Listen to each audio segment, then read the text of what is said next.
This is the anthem. Here's what you came for. This is the moment magic was made for. Come on, let's light up the sky now. You feel the magic happening right now. Hello there. Welcome back to Fan Fatales. Take a ride with us on the Hogwarts Express. Walk down Main Street with our best super pals. And defy gravity as we talk about all things fandom.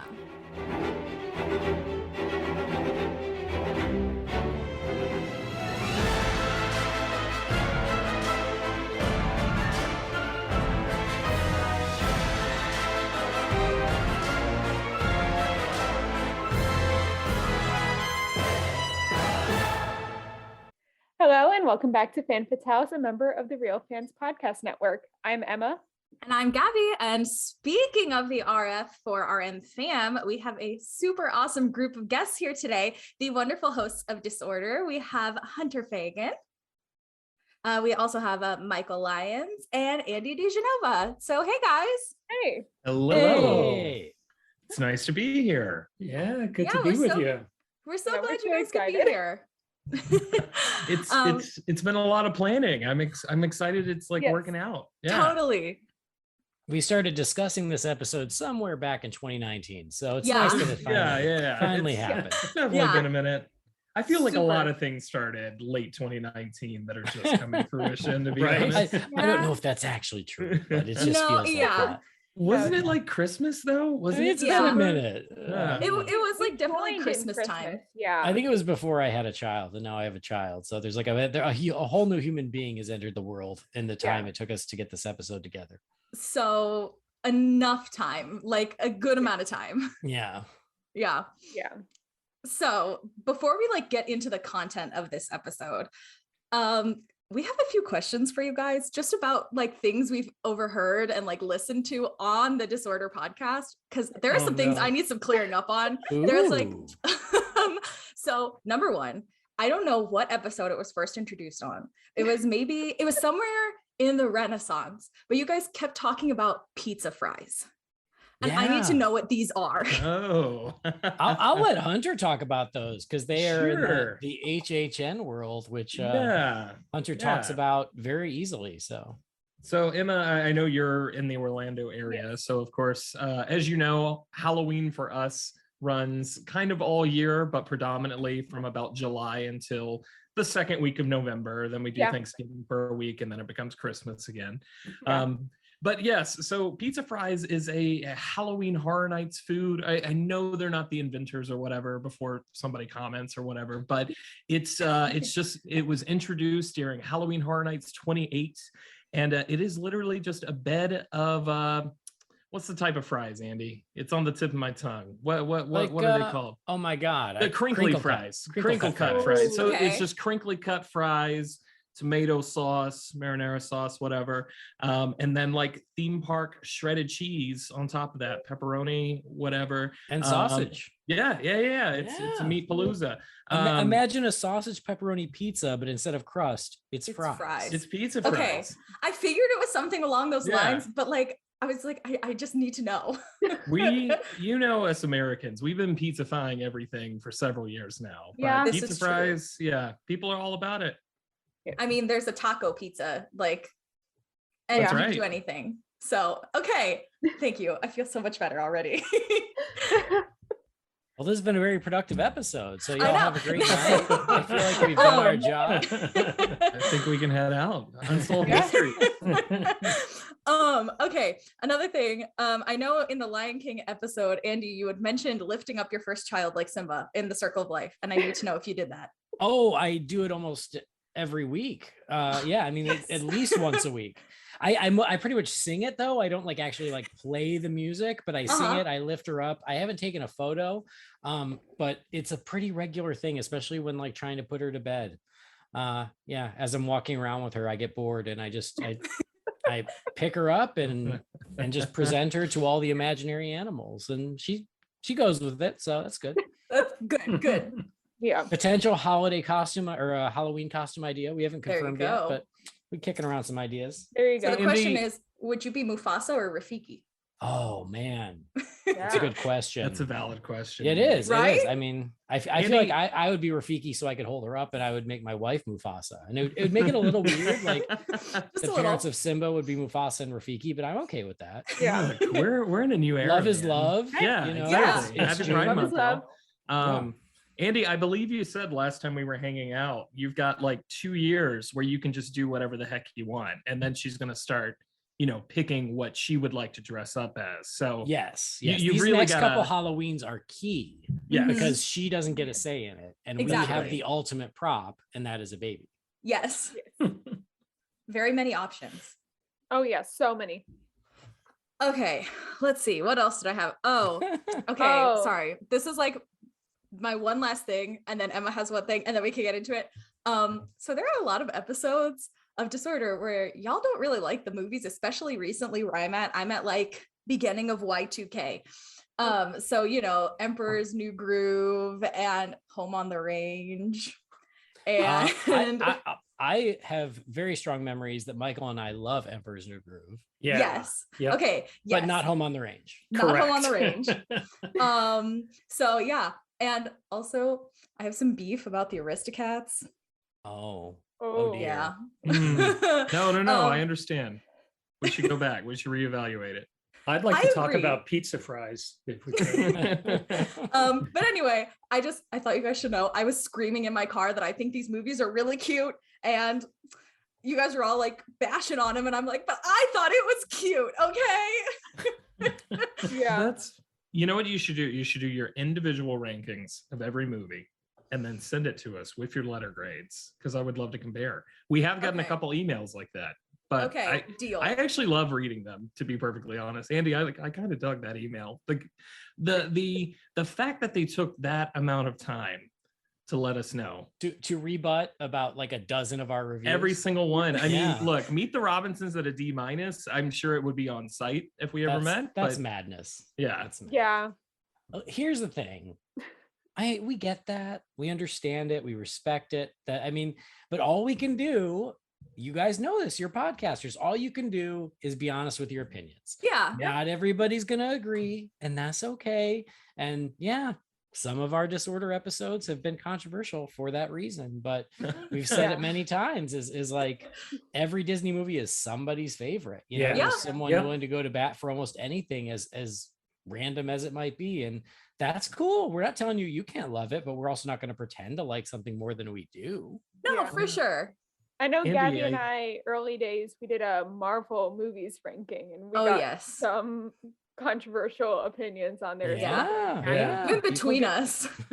People get real upset, but it's about the movie. It's not about you. It's not- Exactly. Yes. And then Okay. my question, Andy, I also grew up on like Batman and DC and all that before Marvel became this big thing it is today with the MCU. And I was wondering, because I go to school up in Tallahassee, if you've been to or heard of the Tallahassee Automobile Museum, because they have a whole collection of Batman props and set pieces and I have actual not. Batmobiles. That's They have news. the Batman Forever and the Batman Returns Batmobiles. Well, I think I need a little road trip to Tallahassee. I did not know about that, but I haven't been yet either. I just found out about it. They always had this Batmobile just like out in front, and I want to go so bad. But all yeah, right. Well, there we go. I'm in. there we go. Road trip. Road trip. Awesome. Well, thank you for answering those questions. I feel so much better now. Phew. Phew. I know. Whew, okay. So now we're actually going to get into like the actual content of this episode, which was a concept Emma and I have had from the very beginning of our podcast, which is Yeah. where we were going to talk about our top 5 favorites when it comes to Disney animated studios movies, which is why we asked you guys here, because you guys are the experts. You've seen them all. Yeah. We're also going to talk about some of the ones that we think are the most underrated. So like movies that we love that don't get the hype they deserve. Mhm. Like the Um, Aristocats. Yes, like the Aristocats. All right. There you good. go. I can hardly wait.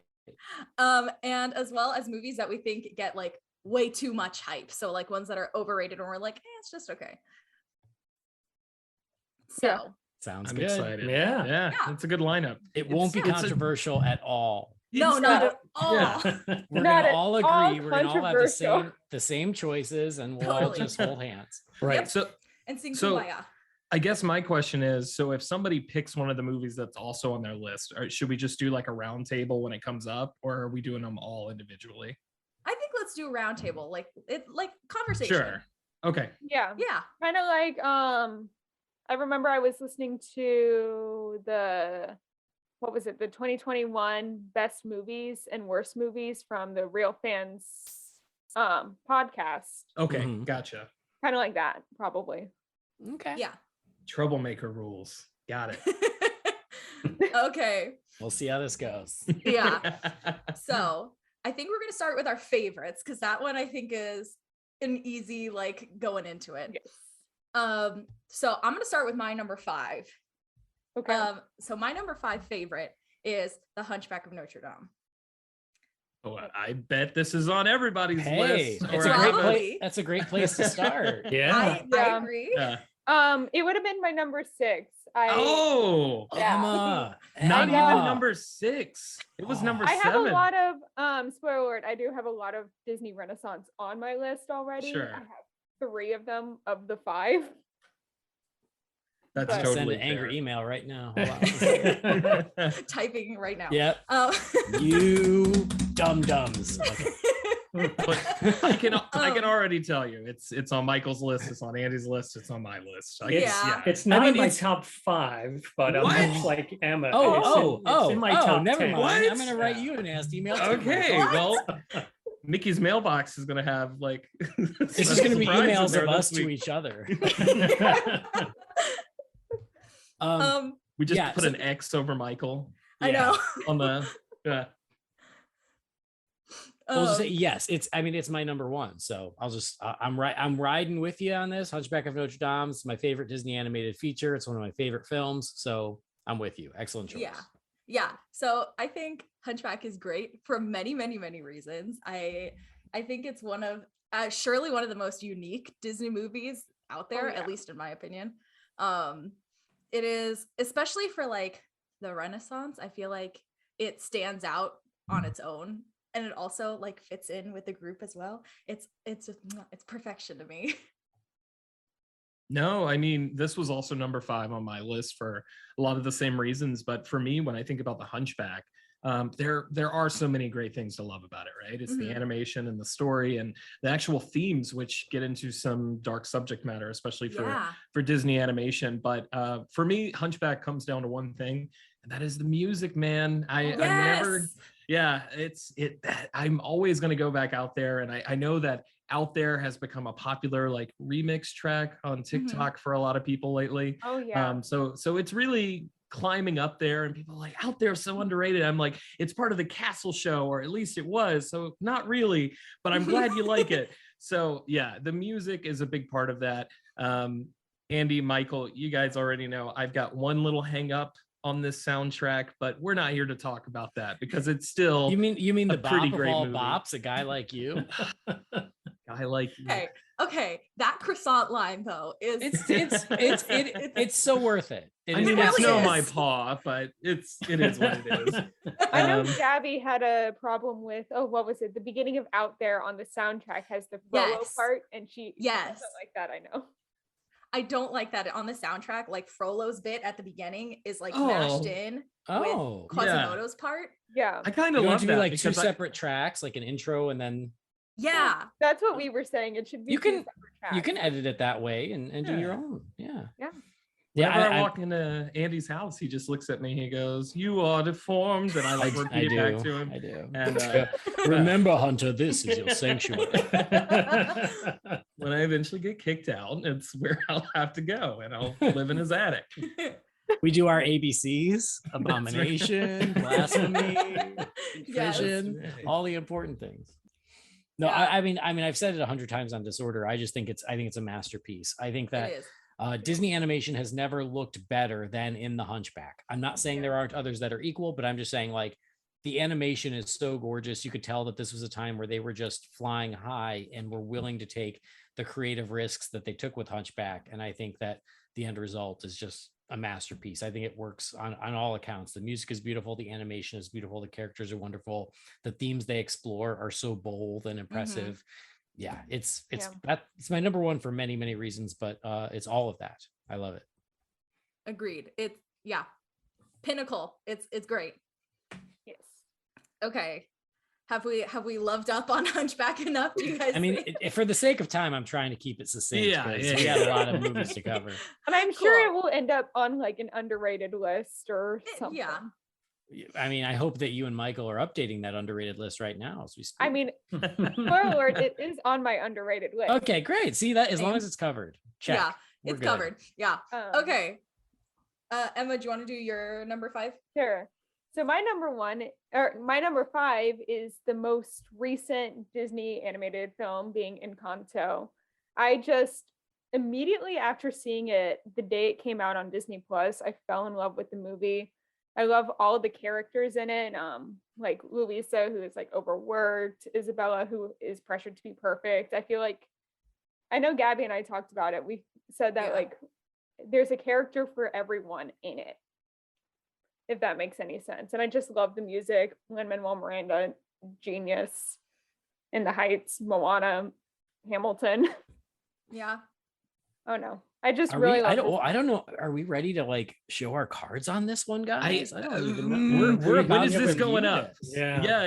We Yeah. record Encanto tomorrow. Spoiler alert. Oh. So Yeah, we are less than Yeah. 24 hours away from doing this. So I don't know if we can talk about. Should I'll we tell just- you, it's not on any of my lists, and I think it's just the newness. Like some Yeah. people Needs have time. recency bias of like it's the new one, it's the best. I have the exact opposite. Like it's the new one. I don't know where it lands yet. I need to live with it for a while. Yeah, Okay. Yeah. I understand that. I get what you mean. And like for me, I don't know, it just really hit, like it really struck a chord with me Yeah. as a Latin American person. It felt very similar to dynamics in my own family. So it's like number 6 for me. It's Okay. yeah. Do you have a nasty abuela who needs to learn some lessons? I mean, she's not nasty, but she can be hard on us sometimes. Okay. But yeah. So I guess we'll keep that one really short so we don't like spoil next week's episode or whenever you guys record or release it. Yeah. And And Michael, what was your number 5? Yeah. My number 5 is The Jungle Book from 1967. Okay. Okay. One of the movies that I grew up with. I think this movie is the greatest example of Disney's character animation. Yeah. I think Mhm. Blue, Bagheera, King Louie, there's some brilliant work in here. You can see why the Disney animators, the 9 old men, are considered legends because there's a story there in the Jungle Book. It's very episodic, but the characters in that movie are so strong that they bring you into that story and they bring you through that story. In addition to that, from a personal perspective, grew up with the record album. I saw the movie multiple times in the movie theater, and I just have a lot of really fond memories of it. So for me, number 5 was The Jungle Book. Solid choice. So Yeah. then, okay, being that it is one of your top 5, I have to ask your thoughts on the live action one that just came out. What was it, like 3-4 years ago? Yeah, I think it was a little bit, was it 2016? I think it was a little Yeah, bit, might have been a maybe little like more. 5 or 6 years ago. Yeah, it was a Mhm. little bit longer. Well, okay.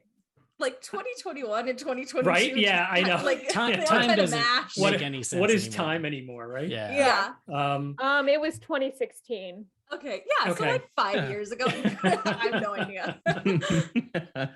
I liked it.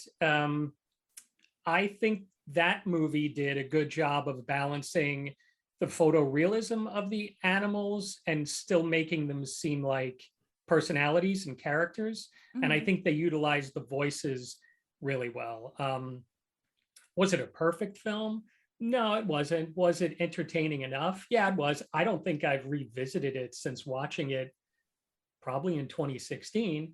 But I think compared to a lot of the other remakes that we've discussed quite a bit on Disorder, I thought it was fine. Yeah, I think that's fair. I feel like my only issue with the Jungle Book remake now is that it gave Favreau the go-ahead to just go ahead and do the most creatively bankrupt movie in recent memory, which was the Lion King remake. Like they were just like, all right, And we're there gonna it give him is. that one. At least the Jungle Book had a personality, you know. But Yeah. I'm sure. I feel like this is one of the ones when we do one of the Disney live actions, like it'll probably get tossed into the poll with two others. What do you guys think? That's fair enough. I mean, we Yeah. are going to eventually have to start hitting them, and you're right. Yeah. Let the listeners decide. Yeah. You're only gonna get one of these, so make Yep. it count. Yeah.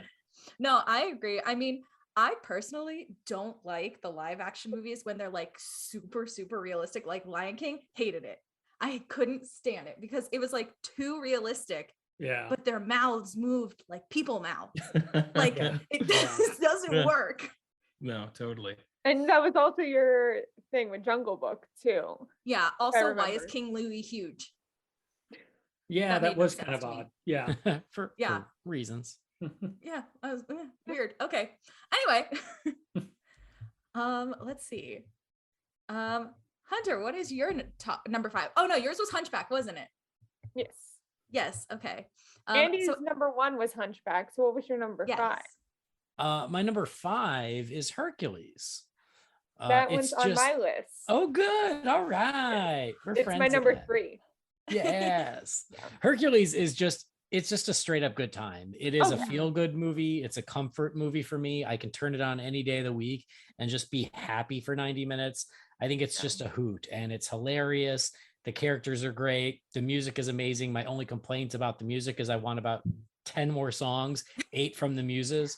Yeah. Yes. And it has the best Disney villain of all time and my favorite Disney character of all time, Hades, who is just a tour de force. So Yeah. Hercules is just a movie I never get sick of, and I can put it on and it just makes me feel good.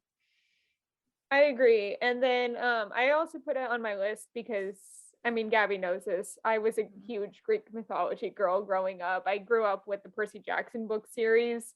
So like I've always loved Greek mythology. So having a Disney animated film about a Greek hero was just huge for me growing up. So you don't mind that they played fast and loose with the mythology? No, Okay, good. because good. Percy Me either. Jackson does that too. Yeah, it's all in fun. Like, yeah, Yeah. use the things you like, and yeah, for sure. Yeah. I also, okay. So have you heard that they're like the rumor? I'm sure you have the rumors about them doing the live action Hercules or yeah. I feel like it's one of those that occasionally will pop up and then nothing comes of it, but Yeah. it's always sort of out there. Yeah. Mm-hmm. Out there. Nope. Ta-dum. Yeah. um okay. but It like- just it's a remake that just can't seem to go the distance. Hey, that was good. That was good. But Emma and I were talking about it in our live action remake episode a little bit, and we were saying, okay, if they ever do it, it's like Danny DeVito has to be Phil, right? Yeah. He has to Yeah. come back. Like he has to. Because he already looks exactly like Phil. Right. So it might as Oh well. yeah. Yeah. That's I- probably going I- to be a CG character anyways. Just throw him back in the sound booth. Yeah. Yeah. It'll be fine. Okay. So I think we got everybody, right? Yeah. I think so. I Okay, think so. cool. Moving on. Number 4. Wow, this is gonna take a while. So my number 4 is The Little Mermaid.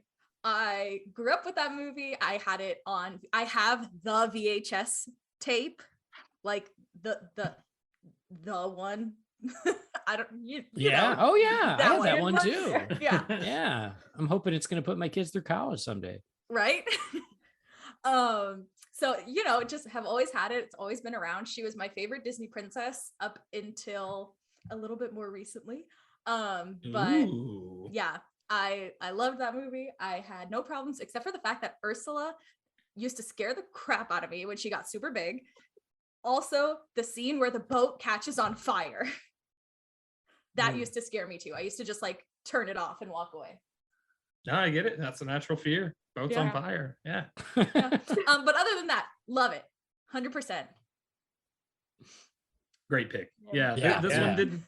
I mean, it's a tried and true classic. Mhm. The Little Mermaid is one that it's going to come up in any of these discussions. I feel like if you go up to 100 people, at least 10 of them are probably going to say, oh yeah, The Little Mermaid's in my top 3, right? Yeah. It's just, it's made too much of an impact. And of course, we've talked about this a lot in depth, but just the importance of that movie in particular, I think, Yeah. can't be overstated.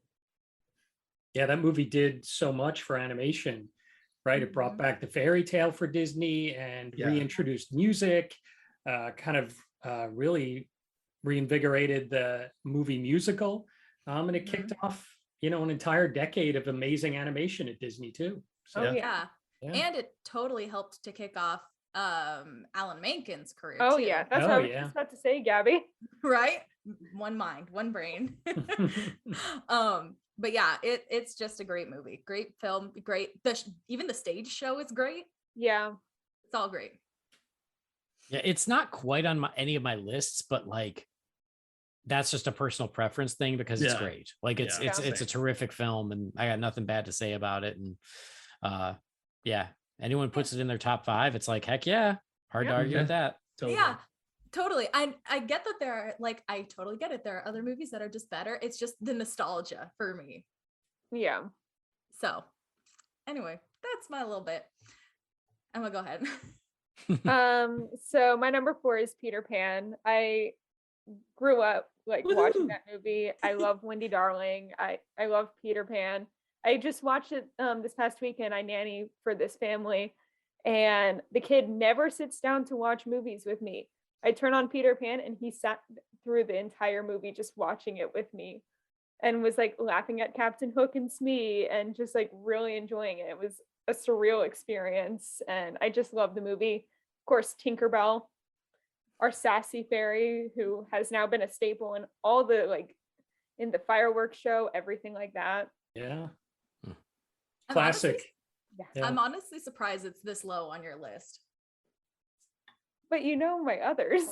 I do, but I'm honestly surprised that this one is that low. I thought it would have at least been top 2. Interesting. Yeah. Anyway, yeah, I think this film is like for all you said. So Yeah.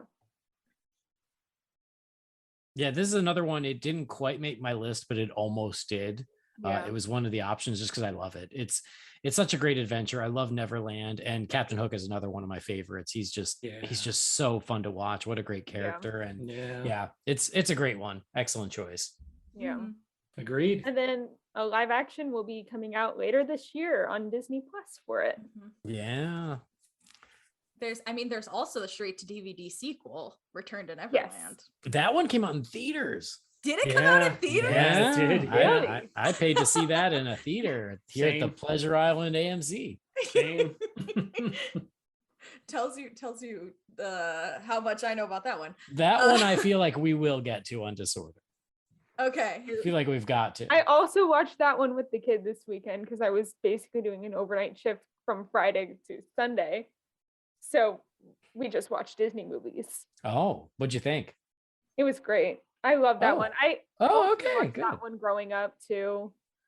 I owned a lot of the straight to DVD sequels. Lion King 1.5, Lion King 2, all those as well. Mulan 2, I know is Gabby's favorite of the DVD sequels. It's Hunter's favorite too. Yeah. Yeah. That was facetious. I Oh. wasn't gonna tell her. I was gonna let her have her moment. Yeah, sorry, I was I so don't like that one, excited. but no. Sorry. Find joy in what you love. We all like a sequel that's not the original. Oh yeah, I'm Yeah. gonna remove Mulan 2 from my overrated list. Hold on one second. No, I mean, I know it's a lot of people's like least favorite. They don't like it, but I love it. That's okay. It's not the That is- bastardization that Hunchback 2 is. I will give it that. That is true. Or the I mean- Beauty and the Beast Enchanted Christmas. Yeah, no, We talked totally. about that one. That Christmas was very enchanted. Cinderella Mhm. 2 is pretty bad too, but Cinderella 3 makes Cinderella up 3 for is it. Great. Yeah. True. So Yeah. It's really the return of the Jedi of the Cinderella franchise. Right. Yeah. The return of the The queen, franchise man. really bounced back with a twist in time. They got Walt Disney back for that one and everything. They did. Man. He did. He came out of retirement. He just brought his head out from underneath Cinderella Castle and said, "So what do you think about this time travel story?" That's what the stepsisters. first Cinderella was missing. Was time travel. Uh-huh. I mean, Totally. so it was worth the wait. He's like, "Look, I pitched it way back then, but Mark Davis was not having it, and we just kind of." Mark Davis just kept trying to put in country bears, and it's like, That's no, right. He just kept no. drawing bears. No bears. No bears. No bears. Time travel instead. Yeah. I feel like I should tell you guys also, Attack of the Clones is my favorite Star Wars movie. Oh, I mean, Hot take. yeah, Uh-huh. it is a good take. You never hear it. No, never. So anyway, Well, I will say this: it's not my favorite, but like I feel like I like it more than most people. As I'm like, Attack of the Clones is really fun. Yeah, Attack of the Clones can definitely be fun. I enjoy it. Yeah. Anyway, okay. where are we at? Where were I we? It was think Peter Pan was Michael. good. Emma was Peter Pan. So Yeah. who are we on to? I think we're on to Michael's number Is 4. it me? Number 4 for me is Zootopia from 2016. I think a very creative film in so many ways, a beautiful looking film. The world building in that movie is incredible, and just an ingenious story that takes some real chances in the subject matter that it's tackling. And ultimately, it's a movie that tries to send a message out that we should make the world a better place. And that's really admirable for any film, particularly a film from Disney Animation. So for me, number 4 is Zootopia. That's a very solid pick. Yeah. Totally.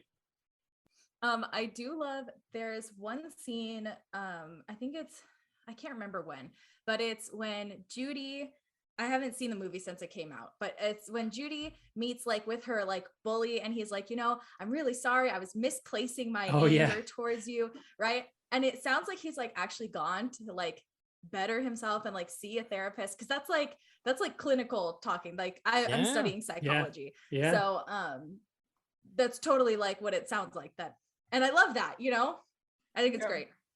Yeah, I think that's a big part of the writing of that movie is just so sharp, because it's like that scene is humorous, and what that character's saying, that we see this bully now kind of coming around and being a much softer character, but there's a lot more there, right? And a character that's trying to better himself, which I think is what that movie is really all about. Completely. Yeah, no, totally get it. Awesome. I'm glad we're all on the same page there. Yeah. Cool. Yeah, Zootopia rocks. For a while, I actually said Zootopia was probably my favorite of the Disney movies. And then that kind of just changed and adapted, especially as we did Disorder, but I still have a ton of respect for it, and I still really, really like it. It's still an A+ movie. It is. It is. So speaking of A+ movies, Hunter, what's your number 4? All right. So my number 4 is one that people probably expected, and that is going to be it's The Princess and the Frog. So I love The Princess and the Frog. Spoiler alert, I got 2 princess movies on my list. I love them. Get over it. But Princess and the Frog. I have 2 frog movies on my list, so that's weird. Oh, wait. Is this on your list, Andy? No, I'm just. Oh, darn it. I've said pay no attention to me. That's kind of where I am too. I'm like, let me mute the microphone so I don't say stupid stuff this entire time. No, say stupid stuff. It's fine. I'm only here to give you guys crap. That's it. But Princess and the Frog rocks. Like, it is it's a classic story. It's a classic fairy tale. And I feel like maybe I've got a little bit more fondness for it, just knowing it was really officially the last big animated Disney picture. I know Winnie the Pooh and all that, but like this was like the last hurrah for that animated art form and everything like that. But I just think all the pieces come together. I love the villain. I love the characters. I think the songs are amazing. Like, seriously, top tier music front to back, A+ stuff throughout. Dig a little deeper, made my top 5 Disney songs. And then, I've said before, but this has one of my favorite gags of all time in a Disney movie. and it's why Lewis doesn't play with the big boys. I think that cutaway gag is hilarious, and it works for me every single time. It is a good one. It is very good. My sister, I know it's her favorite soundtrack is Princess and the Frog. oh, it's amazing. It really is. Everything works, and I just love this movie. I love it to bits and pieces. Mm-hmm. My only gripe is that I wish there was a little bit more time with them as humans, because I think the character animation for them as humans is amazing. Like, I love the clothing. I'm like a total history buff, and I love all the historical fashion. So seeing even in just like the 20 minutes that they actually are human, like all the costumes just are amazing. They're great. Oh no, totally. And I think that is a fair criticism. Totally. Like we should have a little bit more time. It does run pretty quick. You know, it's a little brief animated movie, and there's nothing where I'd be like, I would swap this scene for a little bit more human action or whatever. Agreed. But like, I totally get as far as I don't want to remove anything or replace anything. I just want an extended edition. Exactly. Yeah. If we could get like a 3-hour like end An game epic. cut, that'd be great. There's like an intermission in the middle. Uh-huh. Yeah. And Andy, what was your number 4? My number 4 is similar to Michael's. It's not the same movie, but for the similar reasons that Michael said, how he chose Zootopia, because it's a movie that's trying to make the world a better place. My number 4 is Big Hero 6 for that very reason. I love Big Hero 6. I love it so much, and it's a movie that I loved when it came out, and every time I watch it, I love it more. I just think it is a beautiful film. It's fun and it's exciting and it's colorful and it's a fun movie to watch. But the reason I really love it is because it's a movie where science is cool, and where the most important thing, or the highest aspiration that we can have, is to just help other people. I love that it's a movie about helping others, and that's a theme that just carries throughout. And I think it's so beautifully done. It's a movie that like gets to me emotionally, and at the same time, it's also just really fun to watch. It balances everything perfectly, and it's one of my favorite Disney movies. It's one of my favorite superhero films, but I think it's because of that strong beating heart in it that is why I love it so much. Yeah. You know, it's interesting. I have Big Hero 6 number 4 on my underrated. Okay. Because and I put it there because I feel like since it came out, you know, I saw everything in the movie Andy was just talking about as well. I think it's just an incredible film. But I feel like when you bring it up now, you get it. Oh yeah, Big Hero 6, because it came out after Frozen, and somehow it's just. I hate to say, I don't feel it's gotten lost in the shuffle. I think people still remember it, but I think they don't have as strong a memory of it, which I think is a real shame, because it's everything that Andy said. I mean, it's just it's a movie that, much like Zootopia, builds this entire world and these wonderful characters, and then just has, as Andy said, all this emotion and this great message underneath it. So it's a very underrated film, and it shouldn't be.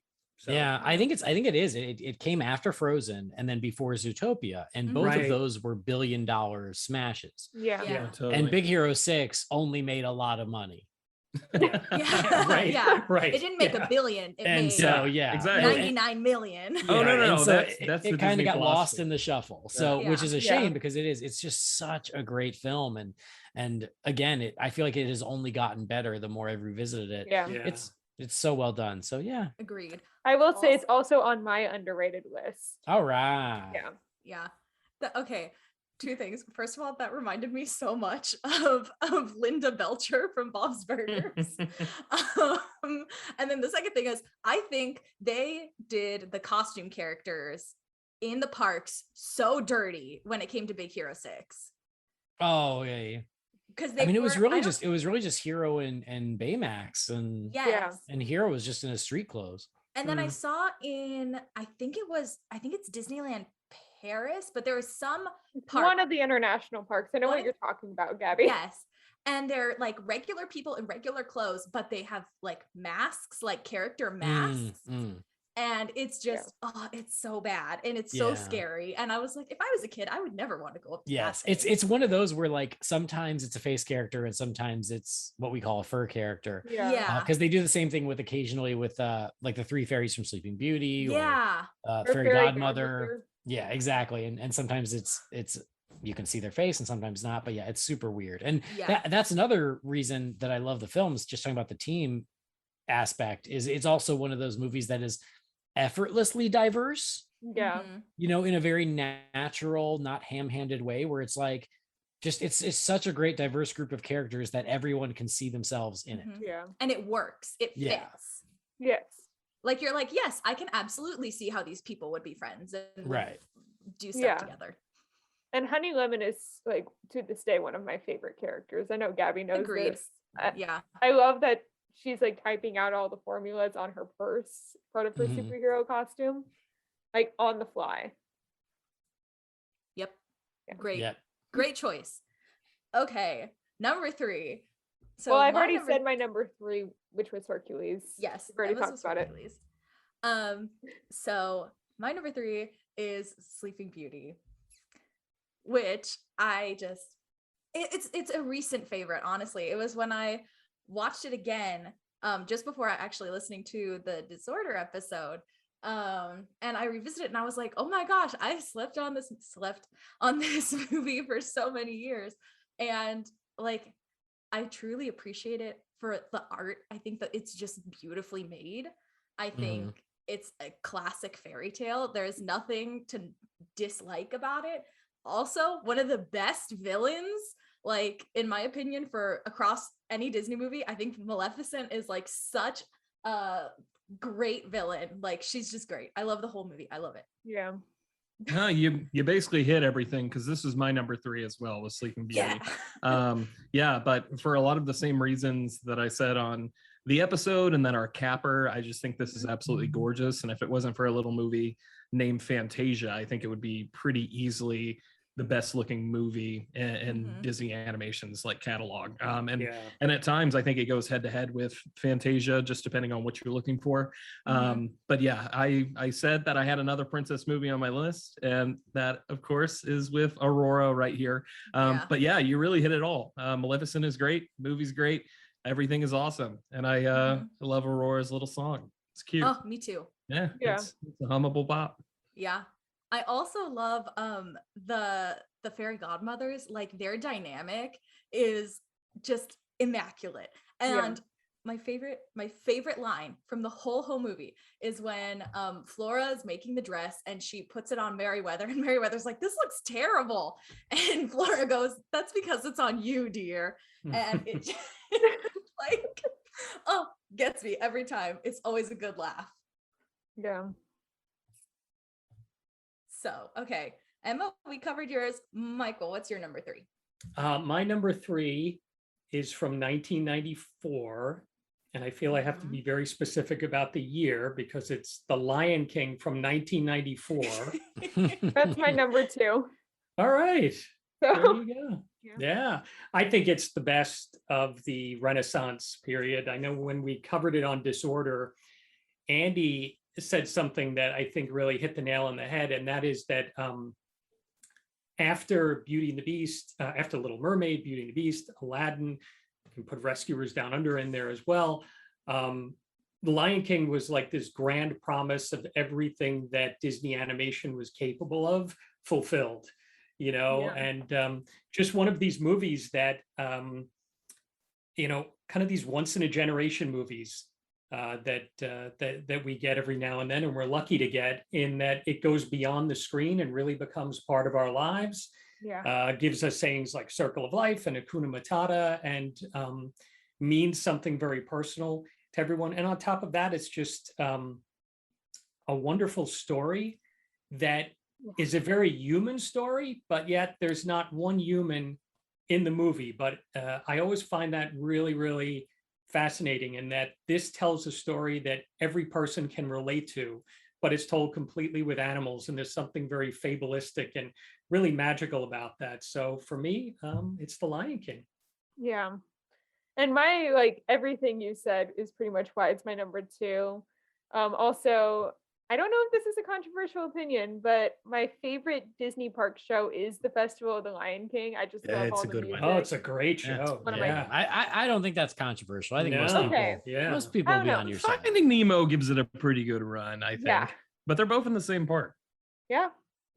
Hey, don't If knock Tarzan animals Rocks was considered still people. playing, I would say Tarzan Rocks, but it is not. So What we have to go with about Festival. Jungle Book Live, man? I never even saw it. It was know. gone. It came and In went. and out, man. Yeah. Yeah. Yeah. About Kite Tails. Kite Tails rocks. Ooh. Yeah. Kite Tails. It is magical and entertaining for all the wrong reasons. Uh-huh. Yeah. I was really debating about opening up here because this is actually my number one, but look, we've got 15 movies to talk about or whatever. So I'll just hop in here. Efficiency. Come Yeah. on. Yeah. The Lion King is, I gotta is work my number tomorrow. one. I think this is, for me, when you say Disney, this is the movie that comes to mind. So clearly for that reason, I just have to kind of stick to my guns here. I've loved this movie literally since I was 2 years old, and I will continue to love it for the rest of time. All the pieces come together, and it's the epitome of Disney magic for me. Yeah. So number one. Yeah. And my first cat ever, like we had him before I was even born. His name was Simba. Me too. Really? Well, not before I was born, but yes, Well, my first cat ever was named yeah. Simba. Yes. Aw.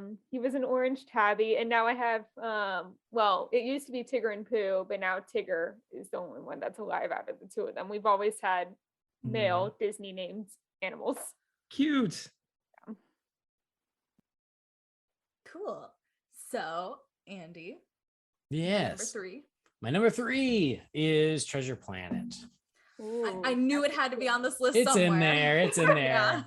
Yeah. You know what's funny is I made this list and then I went back and listened to our finale episode to see if my list was the same. Mm-hmm. And the 5 movies were the same, but I ended up changing the order a little bit. So I was like, well, I'm mostly consistent. But yeah, Treasure Planet, I talked about it so much on Disorder, so I feel bad just saying it again. But it also belongs in the underrated category. It's a movie that is truly, I think, forgotten in the Disney catalog. And I do think that, more people are discovering it thanks to Disney Plus. But I just feel like it's one that so many people, when you mention it, they go, oh yeah, I never did see that, or they forgot it existed. But I just think it's a wonderful film. It is it was a dream project of Musker and Clemens. And I think that when they finally got to make it, their hearts were totally in it. It's beautiful, it's adventurous, it has a wonderful score by James Newton Howard, but I just find so much of myself in the journey of Jim Hawkins and him growing up and figuring out who he wants to be and dealing with that time in your life when you're just trying to figure out what the next step is, and maybe the people around you don't believe in you, and he finds that person in John Silver who does believe in him and gives him that encouragement that he needs. I just think it's a wonderful movie, like all of these, because I think it works on many levels. It's not just beautiful to look at and it's got good music and it's exciting. At the end of the day, the ones that grab me emotionally are the ones that are going to make it on this list, and that's one of it. The scene between Jim Hawkins and John Silver on the deck of that ship when Jim is feeling really low is one of my favorite scenes in cinema history. It's beautifully written, beautifully acted. The music is just the perfect pitch, and it brings me to tears every time. So this is one of those movies that also, like, when I need to pick me up, I'll watch it, and it can reignite that hope in me as I watch it. So I adore Treasure Planet. Stuff. Number 2 on my underrated list, and I mean, just echo everything Andy said. And it's one of those Disney movies where if somebody says, what are some of these under the radar Disney movies that are out there that I need to watch, I will immediately mention Treasure Planet, because it's creative. It's everything you want from not just animation, but just a really good movie. It's on top of everything Andy said, it's just a really cool movie too. I mean, the science fiction and the worlds that they put together in this movie, of a very science fiction looking world and the world of Robert Louis Stevenson, just that in itself is reason enough to watch the movie. And then you have everything else that Andy was talking about as well. So yeah, I agree. It's wonderful. I mean, if we are crisscrossing lists, this was number 5 on my underrated, for all the reasons we've talked about here. But I think it also does help a lot that, well, 2 things. First off, this is a movie that a lot of people have checked out after the Disorder episode, which we think is awesome. And it just, we've never gotten a comment where they were like, it was all right. like people come back really enjoying this movie or really loving it and finding that personal attachment, which I think is awesome. But secondly, I do think this movie gets a little bit of a leg up too, because it's surrounded by some real garbage as well. I'm just grateful that this exists in that era. I'm not saying that Treasure Planet is good by association. I'm just saying I'm glad that we have something from that time period where we can be like, there is something good kind of hidden in there that you probably haven't seen. Yeah, I mean, and we talked on Disorder about how this was a very experimental time in Disney animation where they were trying a lot of different things, and not all of it worked. But in there, we get this gem, and we also get The Emperor's New Groove, which I consider another gem, where taking some of those risks really paid off in these very unique, very special movies that might not have happened at any other time. Yeah. Yeah, I mean, for me, I had heard of it and I knew it was out there and I knew it existed, but it wasn't until I was like catching up like furiously with the podcast that I actually like took the time to sit down and watch it. And I was actually on the plane ride home from my friend's wedding, and yeah, and I just sat there, and my boyfriend, it was one of his favorites growing up, and he was like, oh my gosh, you're gonna love this movie. And we watched it, and I was sitting there crying on this plane, and this poor guy next to me, he was looking at me like something was wrong with me. I was like, no, it's just so beautiful. Like it was great. Funny enough, my first time watching it was shortly after Disney Plus came out with my now boyfriend, but at the time we were just friends, like hanging out, watching movies together. So that's when I like watched Atlantis and Treasure Planet and kind of like all of those that I had just somehow missed. Yeah, and I feel like a lot of movies around that time were really easy to just like slip through the cracks. Like they just kind of fell into obscurity. Came out the week of Harry Potter. Terrible. Yeah. Terrible. Thanksgiving weekend. Yeah. I think one thing everybody can agree on though is that Morph is just it's great. I think we need Morph's more amazing. Morph. Yeah. Super cute. Yeah, speaking of underrated Disney characters, Right? you know, Morph deserves more love. I'm with I you. agree. Yeah. And Ben, everyone's favorite Ben. Yeah. Yeah. Was he ever flamenco dancing with an android named Lupe? Okay, so we're getting into my top two, and into our top twos, and my top twos. Okay, here's the thing: they like oscillate back and forth. It just depends on the mood I'm in. So I think this is pretty accurate to how I'm feeling right now. So my number two is Lilo and Stitch. I grew up with that movie. It came out just after I was born. I know I'm a baby. I know. It came out 1 year after me, and I've grown up with it. It's always been around. It was always on Disney Channel all the time. Yes. And it just resonated with me as a kid who never really fit in. I totally connected with Lilo, and it just, even now, like watching the movie still brings me to tears, and I can't explain what it has done for me, at least in my life, and what it means to me that this character I just connected to her. Like she was my character. Like that's it. Like I don't know what else I could say other than the fact that I love the story, and the backgrounds are beautiful, and they really did their history, their checking in on like cultural things. And I think it's very apparent in this film that they really took the time to make sure that they were portraying the culture appropriately. They did their research on alien culture, and it was like spot on. Yes. It's what it's really like in the United Federation of Planets. Like, Yes. I think the animators like took a trip. And it gave us one of the greatest theme park attractions of all time. Stitch's Great Escape. Okay, you found the line, Hunter. But no, I totally get this, because Lilo and Stitch is one of those movies that for me is one of my favorites, but it never like cracks the top 5. I would say it cracks the top 10, but it's just like, it's so close, but it's just not quite there. But for a lot of the same reasons, I totally get what you're talking about. And I think, you know, there's always a little bit of a misfit or an outcast in each one of us. But speaking as, the kid that was kind of, I guess, left to his own devices because nobody knew how to interact, or, I was the nerd of the family. I had to find all that by myself, and nobody else knew how to interact with me or anything like that. You do relate a little bit to Stitch and Lilo, and you pull that through. And I always feel so bad. I want this movie to be higher. I want it to be a favorite, but in my heart, I know that it is. Yeah. Yeah, and Stitch is such a popular character. I went to MegaCon a few weeks ago, and like every print stand had like Stitch crossing over into another like fandom. Like I saw him in Hogwarts robes, and I saw him flying a Star Wars ship and everything like that. Yeah. I mean, I think that's one great thing about it, is that like there's never for lack of finding something Lilo and Stitch. Like I could walk into any Disney store ever and find something Lilo and Stitch. I don't know, but like sometimes I'm like, they're kind of overdoing it, in my opinion, at least.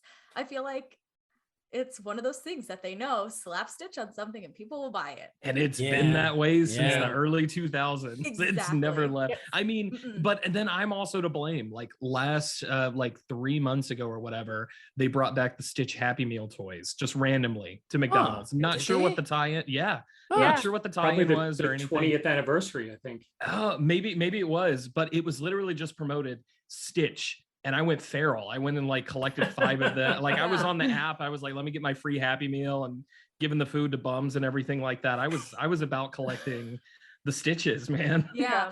And I mean they just did like last year they did that Stitch series where he like crashed into all the other movies, like not the films, but like where they like cross over. Yeah, it was like shorts on Disney Plus or something, right? Yeah, and then they like did like plushes, a key, and then like I think a lounge fly or like a pin or something, where I mean, I'll be honest, there were some that were nice, like the Sleeping Beauty one was immaculate, but the Lion King one where he was just like bugs, I did not like it. Yeah. Yeah, I think Okay. that when we were talking about that experimental era of Disney animation, this was also part of it. Mhm. And it came out at a time where there weren't a lot of hits immediately before or immediately after. Mhm.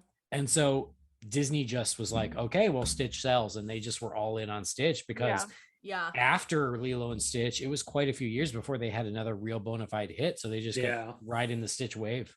Yeah. Which I mean, good for them. Find one thing and work with it, but like I would like to see some But diversity. it's of fair. characters. It's fair. Yeah. Yeah. I mean, For I don't everyone who blame Stitch is them. their favorite, though, I'm happy for them that they can still find merch. I still Totally. can't find Gargoyles merch from Hunchback. Though I've been starting to see a lot more like Hunchback. Yeah, it's Hercules. slowly a little bit here and there, but you Mhm. better believe as soon as everyone I see, I buy. Yeah. Got a nice Yeah. Christmas ornament this year. It sings. Yes, I saw that one. Yeah. Does it sing the croissant line though?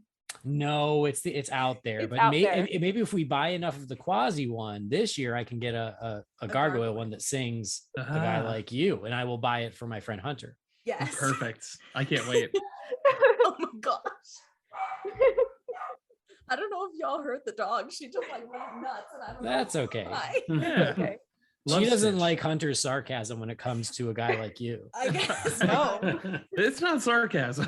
I got some legitimate problems with that number, Andy, but we don't need to talk about And it. you're but, gonna listen to every damn word I have to say. Okay. Emma, so we already talked about yours because yours was the Lion King, right? Yes. Okay. So then Michael, what was your number 2?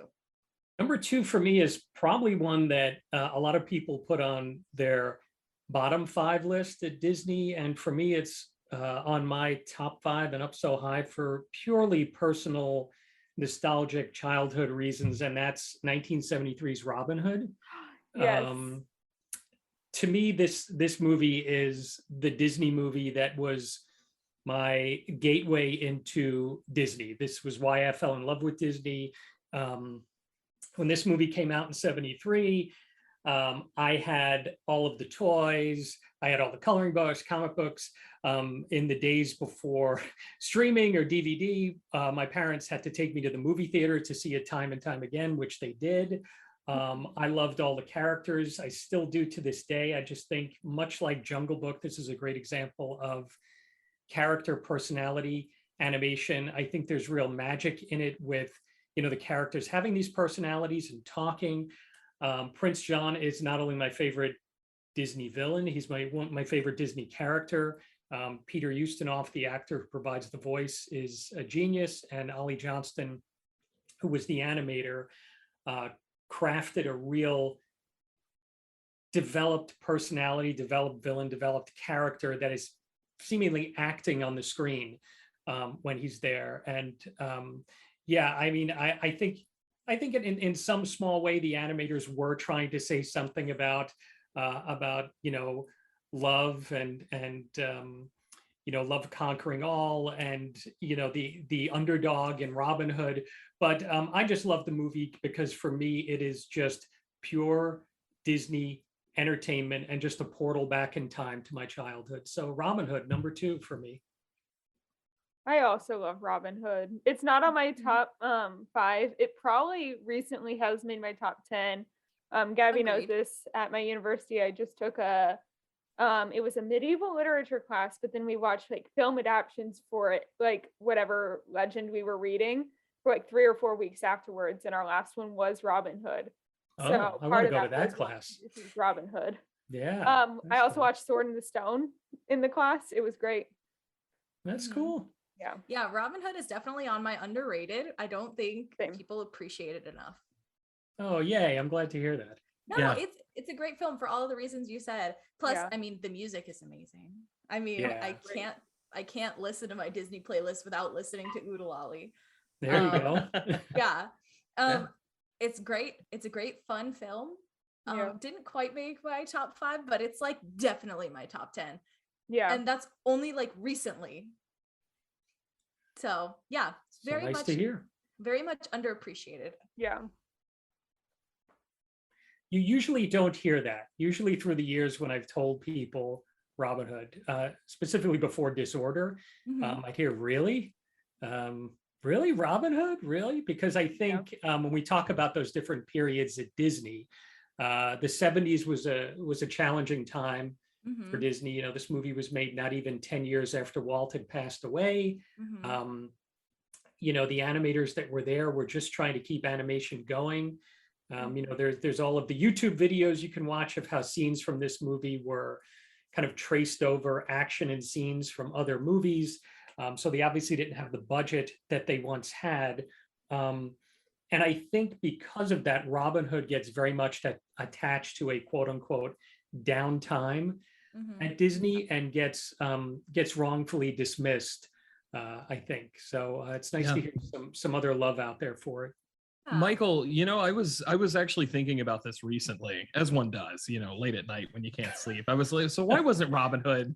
Why didn't it stand the like? Why isn't this in people's memory as much? And I was kind of thinking about it, but by the time like home video really rolled around and started getting popular and everything like that, especially with the DVD era, the early 2000s, I feel like we had just kind of moved on and it had been forgotten in a lot of Yeah. ways. Like it Yeah. wasn't a big DVD seller and it probably wasn't like a huge VHS seller either, just considering you were going up against your Pinocchios, your Snow Whites, your Sleeping Beauties. And then with the DVD era, you have the Renaissance films like coming out all around the same time. So Yeah. I just feel like it kind of unfortunately got buried and it's kind of set that way.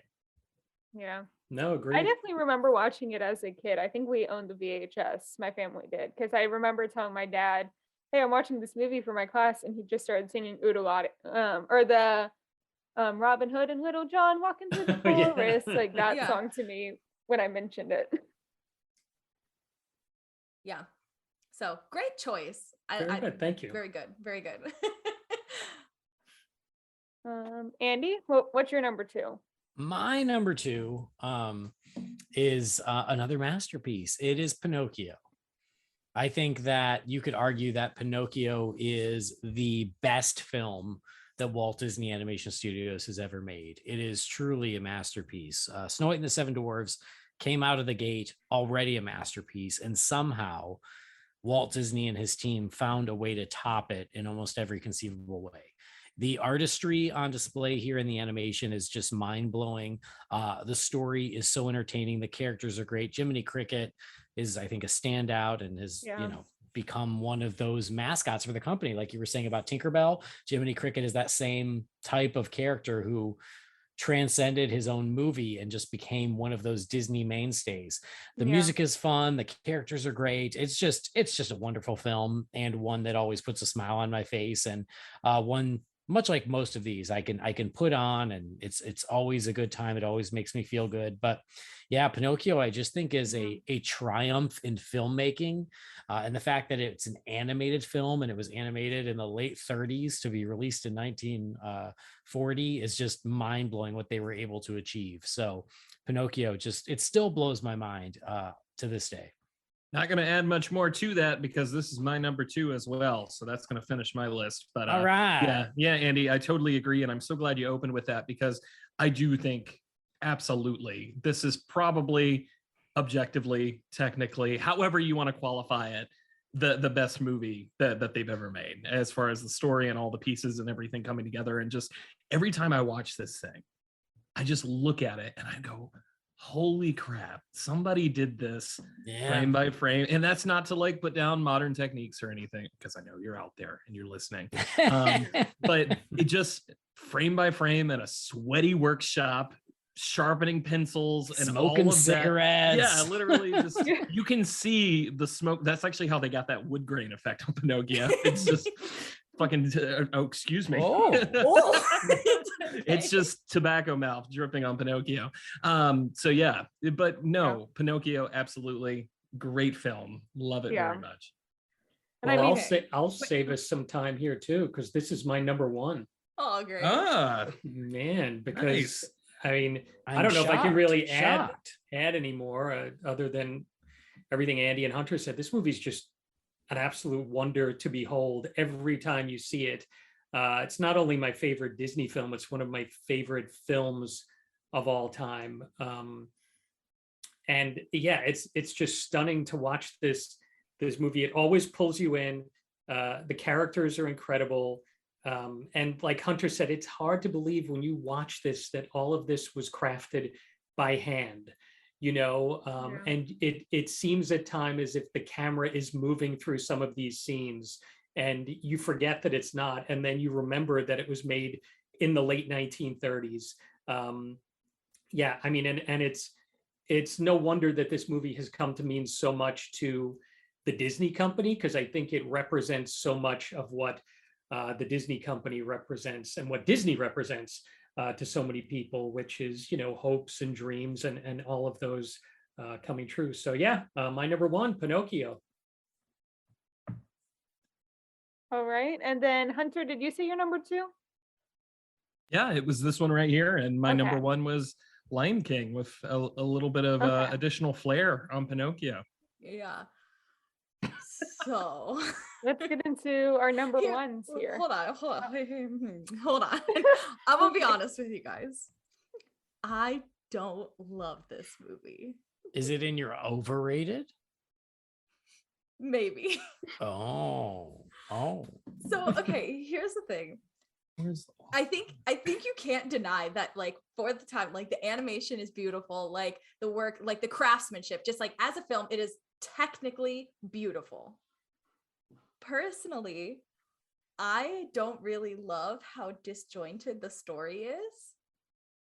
I also think it is absolutely terrifying. Even as an adult, the scene on Pleasure Island just scares the ever-loving bejeebus out of me. No, you're right. Those little weird guys that body horror. No, the little black mob men or whatever they're called. They're my favorite Disney villain. They're the amazing. Phantoms who are working for the coachman. They are horrifying. Yeah. I mean, I like scary stuff. Maybe that's part of why we like it so much. I don't know. Yeah. You're just afraid you're gonna end up like little Alexander. Oh, Yes. I still think about him to this very day. Yeah, poor Alexander. Yeah. I will say that this one I believe is also on my overrated list. Kind of for the same reasons Gabby said. This movie scared me. Again, the Pleasure Island scene just scared me as a kid, and continues to be one of the more creepy scenes of Disney, I find. I think it scared me more than the witch did, honestly, that in Snow White. Really? Yeah. Yeah, just the idea of turning into a donkey is terrifying. You've had your fun. Yeah. Now pay for it. I've spent Yeah. my whole life as a donkey. It's not that bad. You get used to it. Yeah. We've all got a little bit of jackass in us. Just a little. Yeah. I mean, everybody does, but no, I think you guys are right. Like, technically, like, Yeah. the art is beautiful, the style is beautiful. It's just there's just a few little things in it that just don't do it for me. Well, I think you're both right in that there are scenes with this movie that are absolutely terrifying. I think it was, I think that was very much a part of children's storytelling for a number of years. And, if you think about the scene of the witch in Snow White, if you think about Night on Bald Mountain and Fantasia, Oh yeah. if you think about, the scene that we all know in Bambi, Yeah. it was, Yeah. they in a way, it's kind of interesting that Walt and his artists were carrying on this long-standing tradition of kind of fairy tales and fables that had really darker sides to them. Mhm. But I think they weren't afraid to put them in there so that the lighter parts of the movie really stood out. Yeah. Yeah. And I think that's just really interesting to look back on how different storytelling was in those days. No, Yeah. totally. And I mean, even then, like, just children's storytelling in general has only changed in the last 50 to 70 years or so, right? Because yeah. you're looking at even your Brother Grimm and everything like that, which a lot of this has its basis in. I mean, we were dead set on terrifying children until the 1950s, and I then know. everything went wrong. Yes. So Right. yeah, It was like, listen to your kids parents today, or too else. tall. Yeah. Yeah. Sesame There's Street's nothing ruined wrong us with all. that. Yeah. I love getting scared as a kid. Come on, the 80s when I grew up, they Yeah. also had no qualms about scaring the crap out of kids, and I loved it. Yeah. Go watch Return to Oz. It's a Walt Disney. I've seen that movie. Yeah. Yeah. Or The Black Cauldron. witches, whatever it might be. Yeah. Yeah. Still can't watch ET to this day because it terrified me. Really? Oh. Yes. I have a friend who is in his mid 40s that will not watch ET for the same reasons. Wow. Yes. So, Wow. When they all break into the house and they're all in those hazmat suits, no, can't do it. That scarred Stranger me for Things life. too much. I was gonna Yeah. say that. Yeah. I don't remember. Honestly, it's been so long since I watched Stranger Things. But anyway. Okay. So number one, we already got to a few number ones. All of our number ones are covered now, so it's Yeah. just up to the two of you, I think. Yeah. And they're Which I both think it's princess both of movies. our favorite princesses. Yeah. Um, You go ahead. okay. Beauty and the Beast. Belle growing up was always my favorite. I was a big reader. I just related to her so much. I love the story. I'm not the biggest fan of the live action, but I love the original so much. I mean, you can't go wrong with some of the classic songs, Beauty and the Beast, Be Our Guest, all of them. Yeah, I Also, think the first Disney on Broadway show. Yeah. Yeah. I love Black. this movie and I love Yeah. the Broadway show. They're Mhm. they're I do awesome. too. Yeah. Yeah. It's wonderful. it is a great one. Also, it makes it really easy to shop for you for Christmas, for your birthday, like so easy. It's That is everywhere. that is so true about like people's favorite Disney movies, because like Yeah. yes, Yeah. you can always shop. One of my dear friends, her favorite is Cinderella. Always easy to Oh. buy for her for Christmas. Yeah. Whenever I see Robin Hood stuff, well, I always think of Michael, but then I buy him Jaws stuff instead. But still, Yeah. the idea is there. But yeah, it does help. What, for my Yeah. birthday, you just got me the Hot Topic Beauty and the Beast collection, pretty much. Yeah, pretty much like half of it I've got for you. That's when I still had my employee discount. It was easy. It was nice. Okay. So my number one, I love this movie, is Tangled. I love it. Love it. Love it. I think, first of all, I think it's so impressive that they had to create basically the software to make her hair. That's like an impressive feat on its own. I think the story is a great story. I love the characters. I love the whole story arc, I can watch this movie 100 times and never get sick of it. I love this movie. Yeah. I love the songs. I think of myself a little bit as Rapunzel. I feel like she and I have very similar personalities. Yeah. I love this movie. I have no qualms. I have great news for you. Don't you know you have number one hater of Tangled on this podcast right now, who's ready to discuss with you? Okay, She let's go. knows. Take it away, Andy. Not hater. Hater is too strong a word. No, Emma told me I'm not there yet on the podcast. I'm still like behind a little bit. Oh, I'm no. kind of skipping around, and I warned Yeah. her. Oh, that's Yeah, okay. she's Well, all- no, it's not even that. The reason I make that joke is Andy had, I think it's well made. It's not my favorite. And now he's become public enemy of the Tangled fandom they want to for the string last me 2 up. years. Yeah. Oh, Yeah. I mean, everybody's welcome to their opinions. I know it's not everybody's favorite. I know she's not like, I don't know. I think she's a very different personality, and it's I don't know. I think I understand, like, everybody has different likes and dislikes, and sometimes, you know, that type of super over the top, excited, super bubbly, positive all the time can be grating. I get it. I dig this movie. I think we all range from like to really like on this one, but yeah, I totally understand Yeah. why Tangled has connected with people as strong as Mm-hmm. it has, especially yourself. I think it's great. I always have a really good time watching it. And out of the newer lineup, I actually think it's pretty easily in my top 10. If we were going to kind of go by last, 12 years, 13 Mhm. years or whatever, it's in the top 5 there. Did I say Yeah. top 12? That was dumb. Regardless, yes. It's in the top 12 of the last 12 It's years. in the top 10 of the last 12 movies. No, top 5. No, yeah. I think, I get it. I'm not like, if you don't like it, oh well. That's Yeah. your I'll thing. just say my piece real quick because Go it's for on it. it's on my overrated list.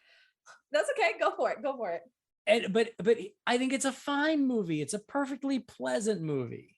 I don't have no real issues with the movie other than I don't understand the rabid fan base who are so passionate about it, where Mhm. where me saying it's a good movie, I just don't love it, was like a reason to drag me out into the alley and shoot me in the head. War I mean- flashbacks, man. I agree. I think that's a little extreme. I mean, Yeah. So I everybody's entitled I to like their it fine. opinions. I just don't see the movie that fans like you see. Like I've revisited it multiple times to try and see what that X factor is that make people go, oh Yeah. my God, this is the best movie ever made. And I just am like, no, it's cute. And that's kind of where I land, is it's cute. And I can't get more passionate about it than that. But That's I'm also fair. very tickled by, when people go, oh man, I really like Frozen. And there's always someone, well, Tangled's so much better. It's like, oh, okay. I didn't say anything about that. Yeah. But yeah, we got plenty of that. So anyway, Yeah. that it's more that, like the rabid fandom of Tangled is just, they feel like, I don't know, like they want to hate everything else because to lift up Tangled. Yeah. I agree. I think that's a little much. And like, I do find that, like, even if you bring up another movie, somehow a lot of people always like figure out a way to wedge Tangled into the conversation. And I'm like, Yeah. No, yo, totally. that's not cool. That's not what we're Yeah. talking about, And I think I get it. I get it.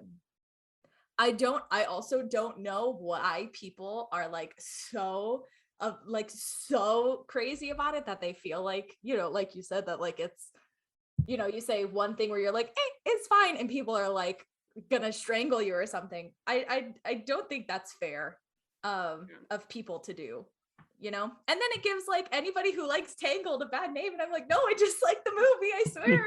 I promise, I don't care if you do or We've not. waged war against the Tangled army. It's Yeah. over. Oh man. Okay, That's it. so Great. I'm glad it's your favorite. It's wonderful. yeah. Okay, She so still hasn't seen the TV series, and it makes me mad. I don't want It is to ruin good. the magic of the movie. No, I don't think you'll feel that way at all. No. Okay. You promised me you'd watch it. I said eventually. I didn't say when. On this show, you promised me, though. I said I would watch it. I didn't say when. Eventually, maybe this summer, maybe. I have a lot of things to do this summer. Okay, so I think we got everybody's, right? We got all the top 5 favorites. Yes. Yeah. Okay. So, and I think we will move faster.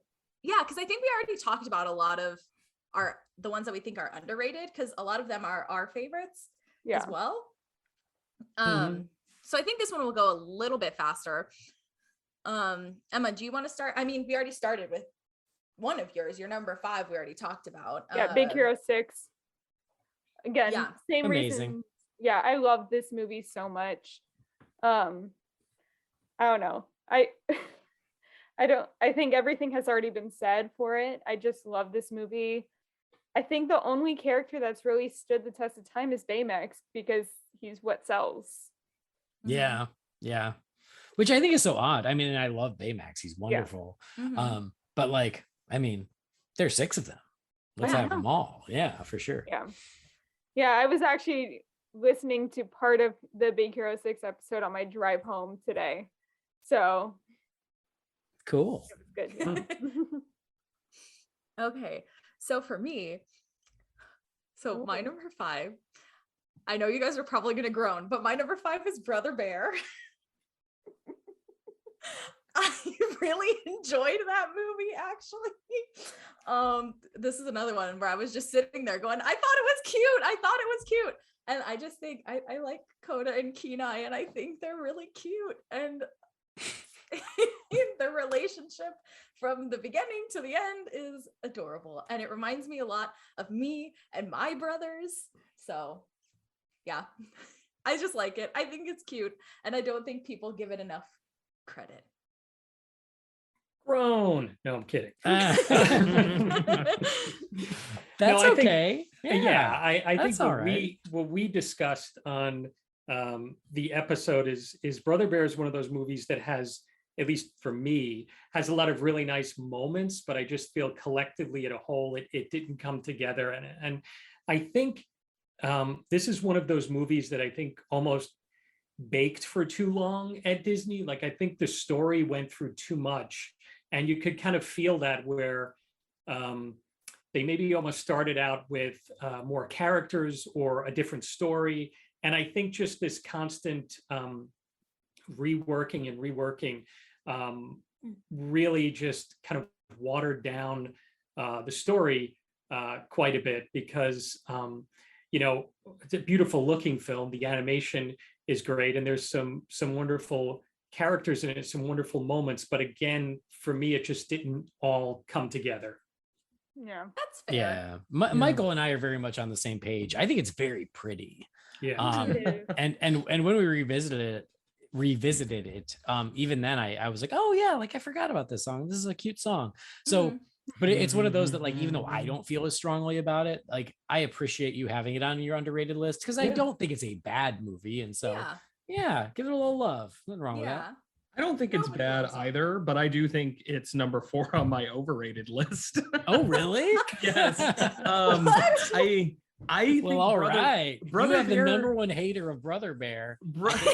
That's right.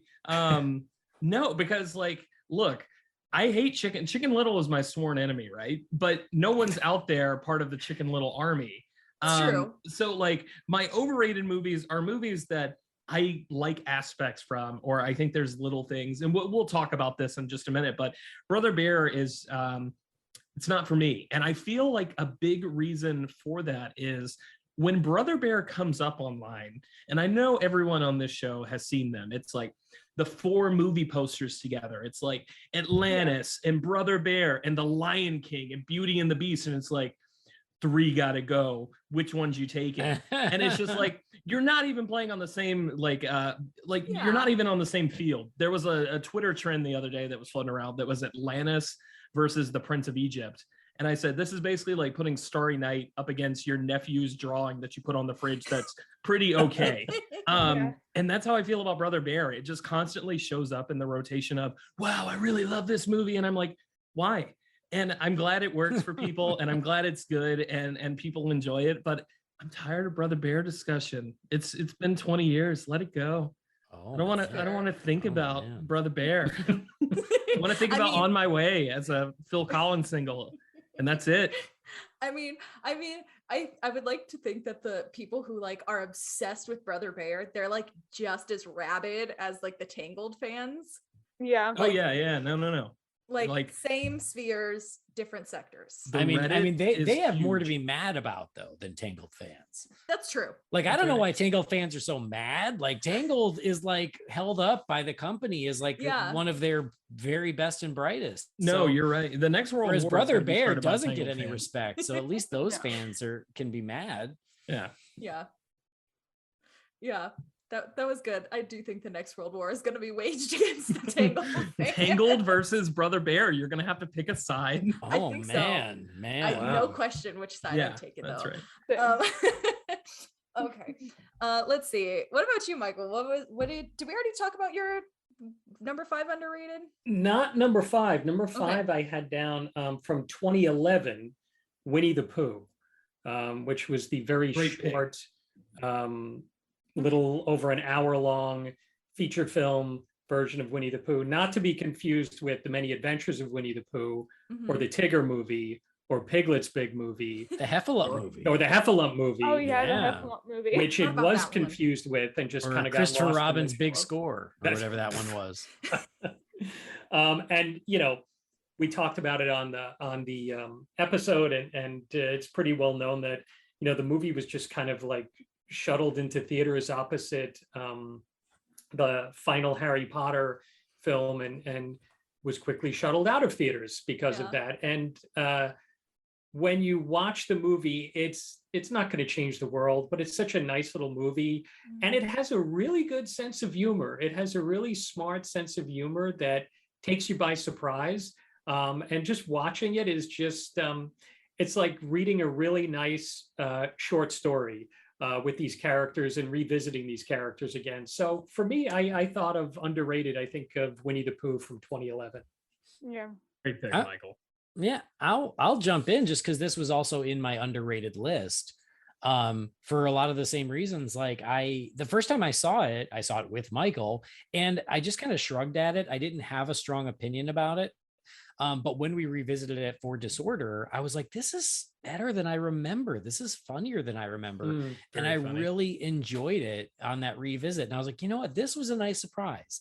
I wasn't really looking forward to revisiting it. And I was really glad I did, because I think it's really cute. It's really fun, surprisingly funny. And gosh, when you want to talk about forgotten Disney movies, Yeah. who remembers the 2011 Winnie the Pooh? Almost nobody. Even the title, Yeah. Winnie the Pooh. Like, what are we even talking about now? Like, you don't Yeah. even realize that that's the title of the movie. Yeah.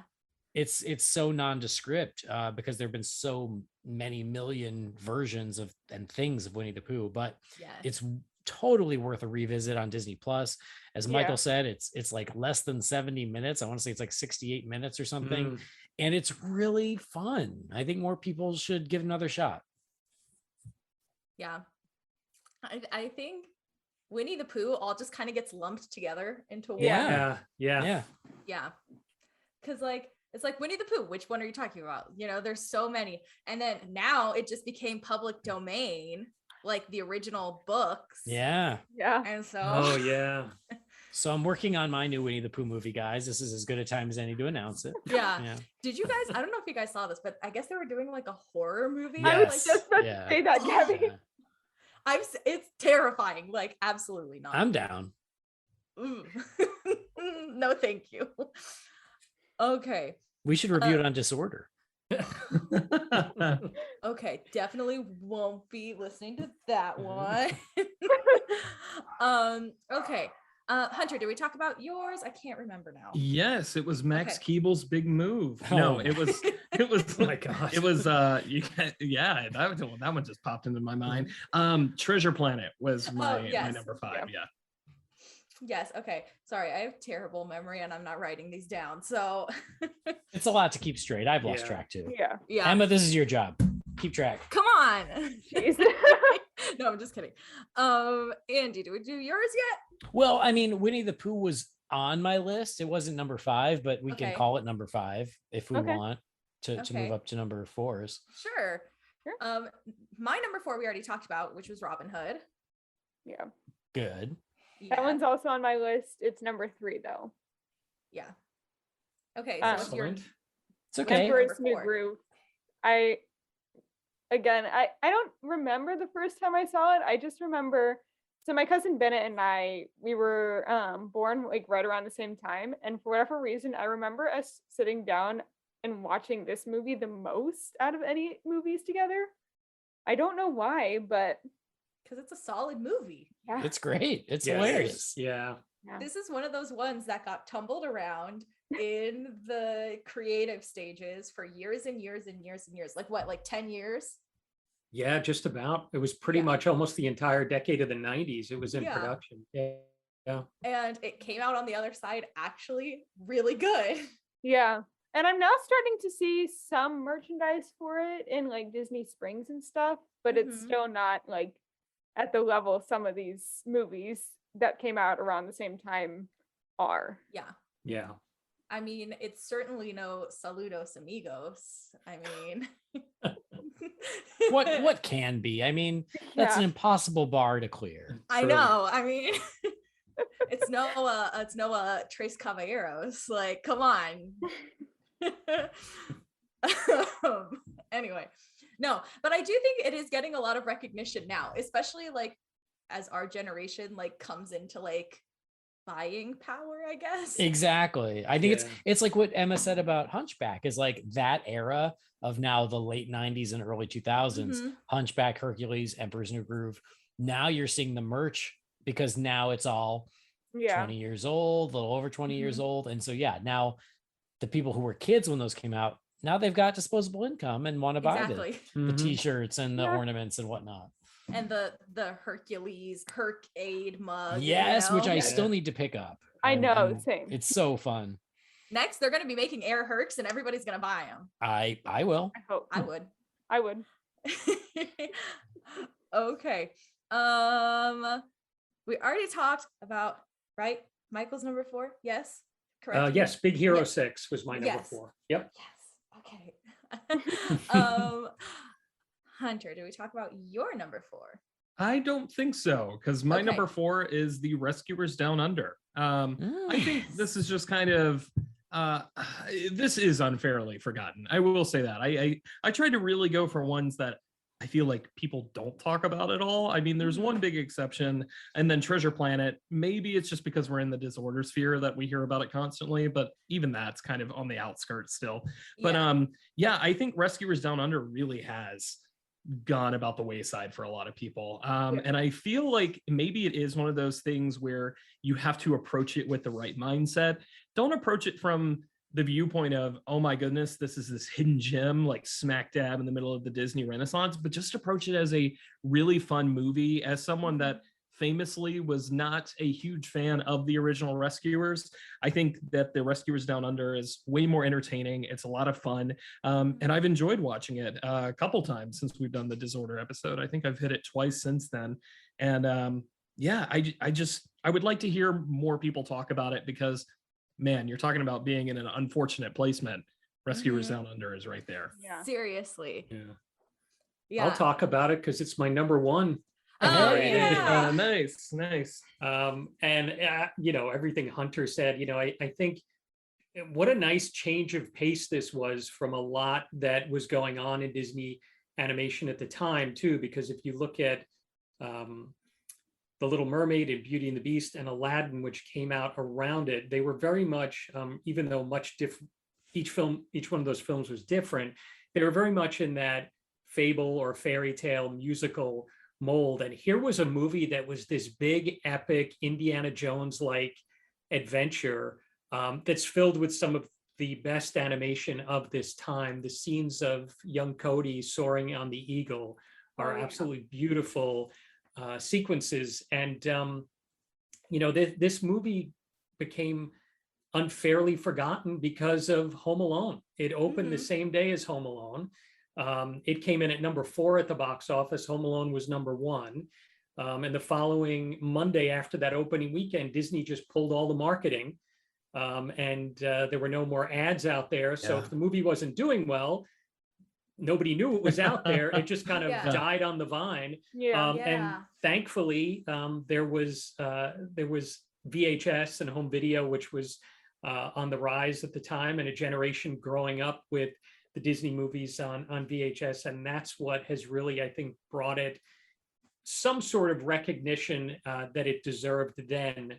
Now, and it's nice that we can have this conversation around it now, and give it the love that it deserves, for sure. Yes. Yeah. Well, I'll tell you who the two biggest Disney villains are: Kevin McAllister and Harry Potter. And Harry Potter. Yes. And They've both killed more Christopher Disney Columbus. heroes than Maleficent, Hades, Uh-huh. Ursula. Chris Columbus just hates Disney animation, man. I know. That's true. You're right. Yeah. Yeah. But yeah, Michael, I think one of my favorite moments, and I've talked about this several times, and I'm sure everybody here's watched it, but if you haven't, Waking Sleeping Beauty, incredible documentary, but they have that great moment where they're talking about the rescuers down under, and it just comes out and it completely flops.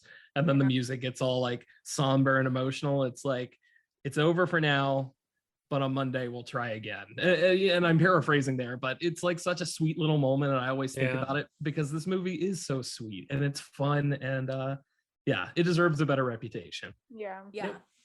Plus, I mean, all of the animals in it are great. Yes, exactly. I mean, that's a huge thing for me. Yeah. I mean, like I can't remember any of their names because I haven't seen it in forever. But there's like the little lizard guy who's in Frank. Yes, Yeah. Frank. Thank you. I love him. He's amazing. I love him. You're right. That whole room full of animals that, Just they're great. planning the prison escape. Yeah, they're amazing. Yes. Yeah. It's much better than the Deaf Squad, but they've got Lady and the Tramp that sing a song and then we never see again. Yeah. Yeah. Yeah. Yeah. Okay. Let's see. Andy, what's your number 4? Did we already talk about it? We didn't. So I love that you guys both had Rescuers Down Under because I agree with you. It is underrated. More people need to enjoy it because it's terrific. But on my list, I have the original Rescuers. Okay. Yeah. I love the original Rescuers, and it was a big hit in the 70s. It was a big deal on a time. Mhm. But over the years, I feel like it has faded more and more into obscurity. And it still has a little bit of a fan base, but I feel like it's just not brought up or celebrated as much anymore. And I think that's a shame because I love it. It's one of those movies that I love the characters and I love the mood, and it is super 70s, but to me, that just adds to the charm. Mhm. I love how 70s the music is. I love the songs. They're so like bittersweet, melancholy, but I'm into that. I love the swamp. Madame Medusa is such a fun villain. The animation on her is outstanding. And Bernard and Bianca are two such adorable little heroes. Yes. So you can't have Rescuers Down Under without the Rescuers. But yeah, the Rescuers is also one of my comfort movies that I can put on as I drift off to sleep, and it makes me feel warm and fuzzy inside. It's so wonderful. And I think that as we've gotten newer, hipper, sexier Disney movies, the Rescuers gets forgotten, and I don't think it should. Agreed. Yeah. Absolutely. No, No I mean, matter what Hunter has to say about it. No. I was gonna say this is one that I think I unfairly scored in our original. I would probably bump it up to a B-, which is a whole letter grade.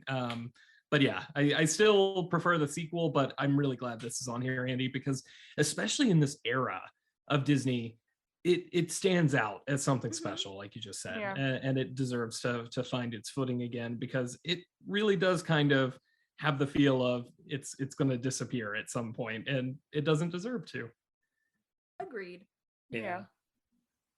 I'm old enough to remember when this came out into movie theaters in the 70s, and I went to see it in the theater and it was a big deal because it's kind of hard to believe that in the 70s there were only 3 new Disney animated movies produced, 4 if you include the Many Adventures of Winnie the Pooh, but that was really just the featurettes strung together. So I remember this coming out and it being a big deal that Disney was going to have a new animated feature out, and everything that Andy was saying about it is so true. Madame Medusa is a great villain. Bernard and Bianca are great heroes, and it's just a really well-crafted story. And they make it what I really love about it too, I think we talked about this on the episode, is how they bring the small world of the mice to life, and the different scale of the mice as well. And there's just a lot of heart here, and you could feel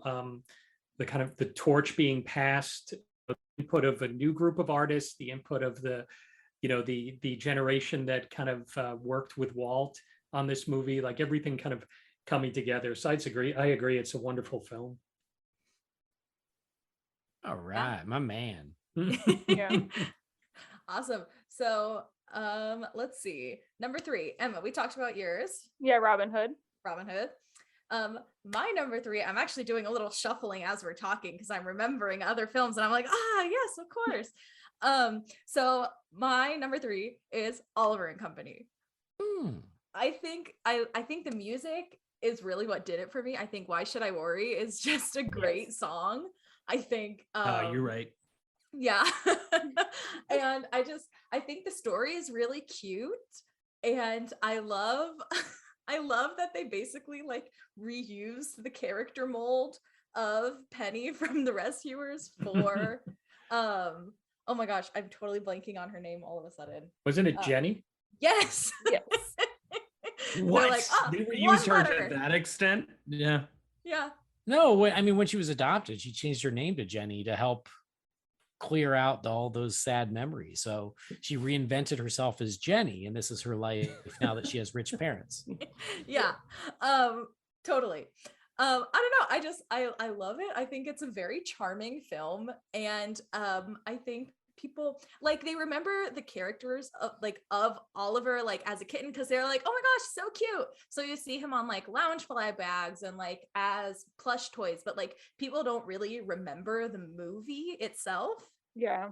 And I think it's just a very down to earth, like very real, not like it's just a very down to earth film. I just think it's very cute, and it should be appreciated for as much like Oliver merchandise there is. Mm-hmm. If this is torture, chain me to the wall.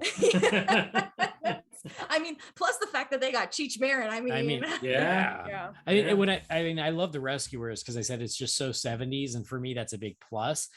Oliver and Company is just so 80s, and that's I think part of the fun of that. yeah. And Oliver and Company is so 80s in that not only does it look 80s in the animation, but it's taking place in New York City in the 80s. So it like it feels completely like a full circle 80s there. Yeah. Yeah. Okay. That's my little piece on it. So I'm glad you guys agree. Okay. Michael, what is your number 3? My number 3 is Meet the Robinsons from 2007. A movie that I think really blindsided me and so many other people, in that the marketing and the commercials for this made it seem like this wacky, off the wall time travel movie, which there is pieces of that in there. But man, there's so much in here that's so much more emotion, heart. And this is probably one of the most positive movies I've ever seen, just in terms of looking ahead to the future and the whole message of keep moving forward. I just love the look of the film. It has its own distinct style, which I think was very unique for Disney computer animation, for them to adapt this the style of the book, which I believe was by William Joyce, the author's name was. And I just remember leaving the theater that night, just very moved by this film. And again, much like Treasure Planet, whenever somebody asks what's an under the radar Disney movie, Meet the Robinsons always comes up. Well, I'm just going to jump in because this is also on my underrated list. All right. So I'm right here with you, and I realized as you were talking that Steven Anderson directed this and Winnie the Pooh from 2011. So look at that. Yeah. We included the 2 Steven Anderson films in our underrated. Yeah, Meet the Robinsons. It was one where the trailers just did nothing for me, and I wanted to be excited, and the trailers just weren't doing it, but I was still gonna go. And like you said, Michael, sitting in that theater that first time, I was blown away by how good it was. And yeah, I completely agree about how hopeful it is. And it's a movie that truly is about something, about moving forward, about letting go of your past and not letting it hamper your own forward motion in your life. Keep moving forward is such a great credo in the movie. It's so beautifully just woven throughout the story of Lewis and his journey and his hangups with his past and moving forward. And then I've told you, like, hard times in my God, like, I just don't know how I'm getting through this. I don't know how this is going to work out. Keep moving forward helps. It's so simple, but it's so effective, because sometimes that's all you can do is just take the next step forward. Just keep moving forward and it will work out. It's very funny. It's very fun to watch. The time travel's great, but it's very unique in that it is a time travel movie about the future, where the future is a better place. It's aspirational. It's positive. Life does get better, and it does so by you keep moving forward. I love this one. Yeah. I'll be honest, like, Meet the Robinsons was never one of my favorites. But like, after hearing you guys talk about it, I'm like, okay, this is definitely one I'm gonna have to like revisit with like fresh eyes and like really listen to the messages and not just pay attention to the exterior. And then Hunter, what was your number 3? My number 3 is a little bit of a weird one because, like I said just a couple minutes ago, I tried to really pick movies that I think people don't talk about, but this one does come up. But here's my reason for putting it on the underrated list. Well, I guess it would help if I told you what it is first. So the reason Fantasia is number 3 on my list here is just because I feel like Fantasia is a movie that, as a Disney fan, you're very familiar with the iconography of it. Obviously, everybody's familiar with the Sorcerer's Apprentice segment. It's arguably the most famous version of Mickey Mouse. It's the one that everybody recognizes. And then everyone kind of also has that other one like segment that they really remember. Like, obviously here, the Night on Bald Mountain is going to come up, but I feel like Fantasia as a whole has kind of gotten forgotten as a movie, as the event that it was originally slated to be. We've just kind of latched on to what are probably the best pieces of it, but when I think you sit down and you just absorb it, and this is a movie where I really think like the environment, your mood, and how you're watching it is really going to impact this. Fantasia is not going to work if you're watching it on your phone on a bus ride headed home or something like that. But if you that's what I've been doing wrong. That's this whole time. Right? It's my fault. I've been watching it on my Nintendo DS. My Nintendo 3DS. Yes, exactly. But if like seriously, if you sit down and you watch it with a good sound system, like this had cutting edge like sound systems like implemented into theaters for this movie when it originally came out, and just really sit and absorb it and understand what you're about to get into. I think Fantasia is one that it can vary a lot. I was pretty whatever on it when we first reviewed it very, very early in the podcast, but over time and kind of spending a little bit more, I guess, time with it, I've just really come to see it as this underrated gem that we don't appreciate as a whole, and instead just kind of pick and choose what we like. So Fantasia, it's a popular choice, but I think with those qualifying reasons, it makes sense to put it on my underrated list. Yeah, I mean, I feel like, especially like more recently, I don't know if you guys have noticed, but I feel like Chernobog has become like very popular recently. It's the disorder effect. Yeah. You're I would welcome. say Yeah, this is you guys us. and the book series Kingdom Keepers by Ridley Pearson. He's one of the main 2 villains in that series. Oh, interesting. Yeah, he's awesome. I mean, he's been my favorite Disney villain since I remember distinctly when it happened. It was my first Walt Disney World trip, and a cast member had a pin of Chernobog, and I traded for it. Everybody was really into pin trading at that point, and it's just kind of been love ever since. And it's cool to see the little joke and everything now. But Chernobog rocks. He'll probably always be my favorite. I mean, it's Satan. What's not cool about that? Like, seriously. And he has this little groove moment. But yeah, and I do remember like back when I was still working at Hot Topic, seeing that there was like t-shirts that were print on demand, and there was even a lounge fly even that they made with Chernobog. Yeah. That was pretty dope. I But, saw mean, recently a pin at, I think it was Epcot. I went with one of our friends, Mac, and I saw a Chernobog pin. I was like, hey, something Yeah. that isn't Sorcerer's Mickey, that's Fantasia. That's Yeah. interesting. Yeah. I mean, there's dinosaurs in this movie. Come on. Yeah. Come on. I mean, are dinosaurs, but Well, that's number 2. We'll talk about that in just a minute. Yeah. Plus, I mean, Chernobog is everybody's favorite body double. That's Wilfred right, Hot Daddy. That's right, Jackson. Come on. yeah. Wilfred Jackson, the stud of studs. I don't know. yes. Is that a weird choice? Do you guys understand what I'm saying? I- here, or am I- kind you of know like- what? No, I I mean, totally get yeah. it. Yeah, if you would have said Fantasia's underrated, I'd go, what? Like, it's a masterpiece. Come on, everybody loves Fantasia. But Yeah. when you realize, when you explain yourself, it makes perfect Mhm. sense what you're talking about. Okay. Totally. It was- And yeah. I like that you included it, Hunter, because, this movie, I think really the fact that it wasn't a success at the time really broke Walt's heart, because he wanted this movie to push animation forward. There's that famous line where he said to one of his animators, we have worlds to conquer here. And he really wanted to do so much more with animation. And he was hoping Fantasia would be the first step in that. And when it wasn't, he kind of retreated a little bit. So, Yeah. I think it's worth pointing out and worth putting it in some sort of underrated category because of, how much it meant and still does mean for Disney animation and animation in general. Yeah. And Appreciate there are that.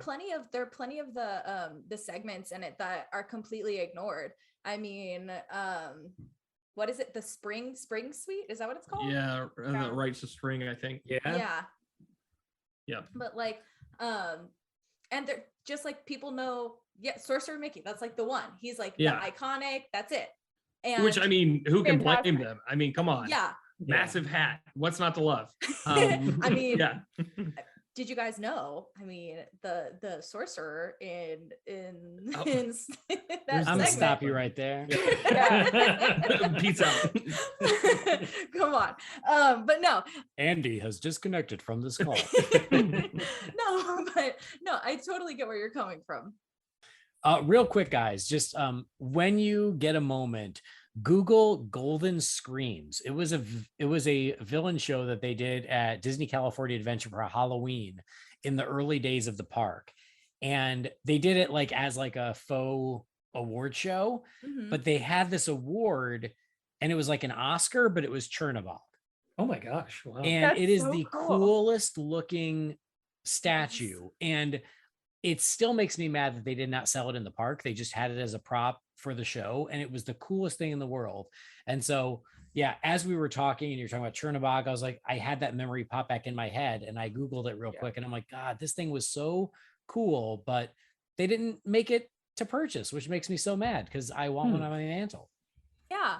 I kind of vaguely remember that show. That was like just when I was getting into really into it, but I like kind of remember that. Like it sounds familiar. Yeah. Yeah. It was like mostly just like clips and stuff. They did it in the old Golden Dreams theater, and that's why it was Golden Screams.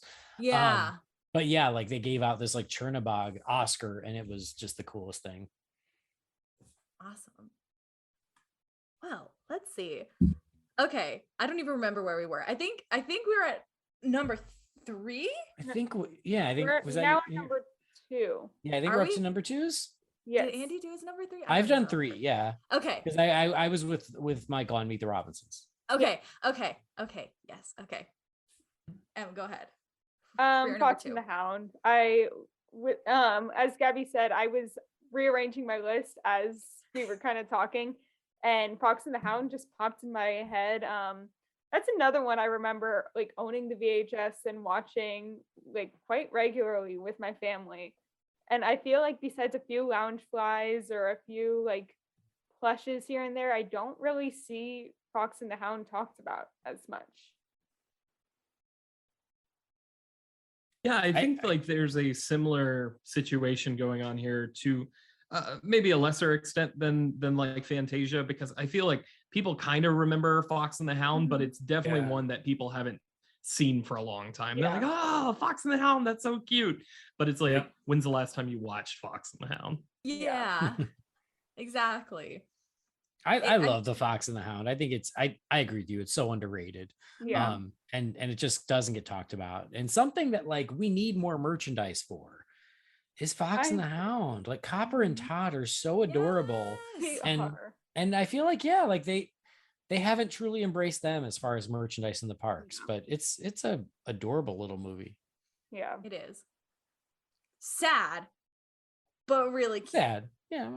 It's okay. Definitely cried at that one. She survives, so you know. I mean, to be fair, I cry at most movies, so that's not like a big feat or anything. Big scary bear. Yeah.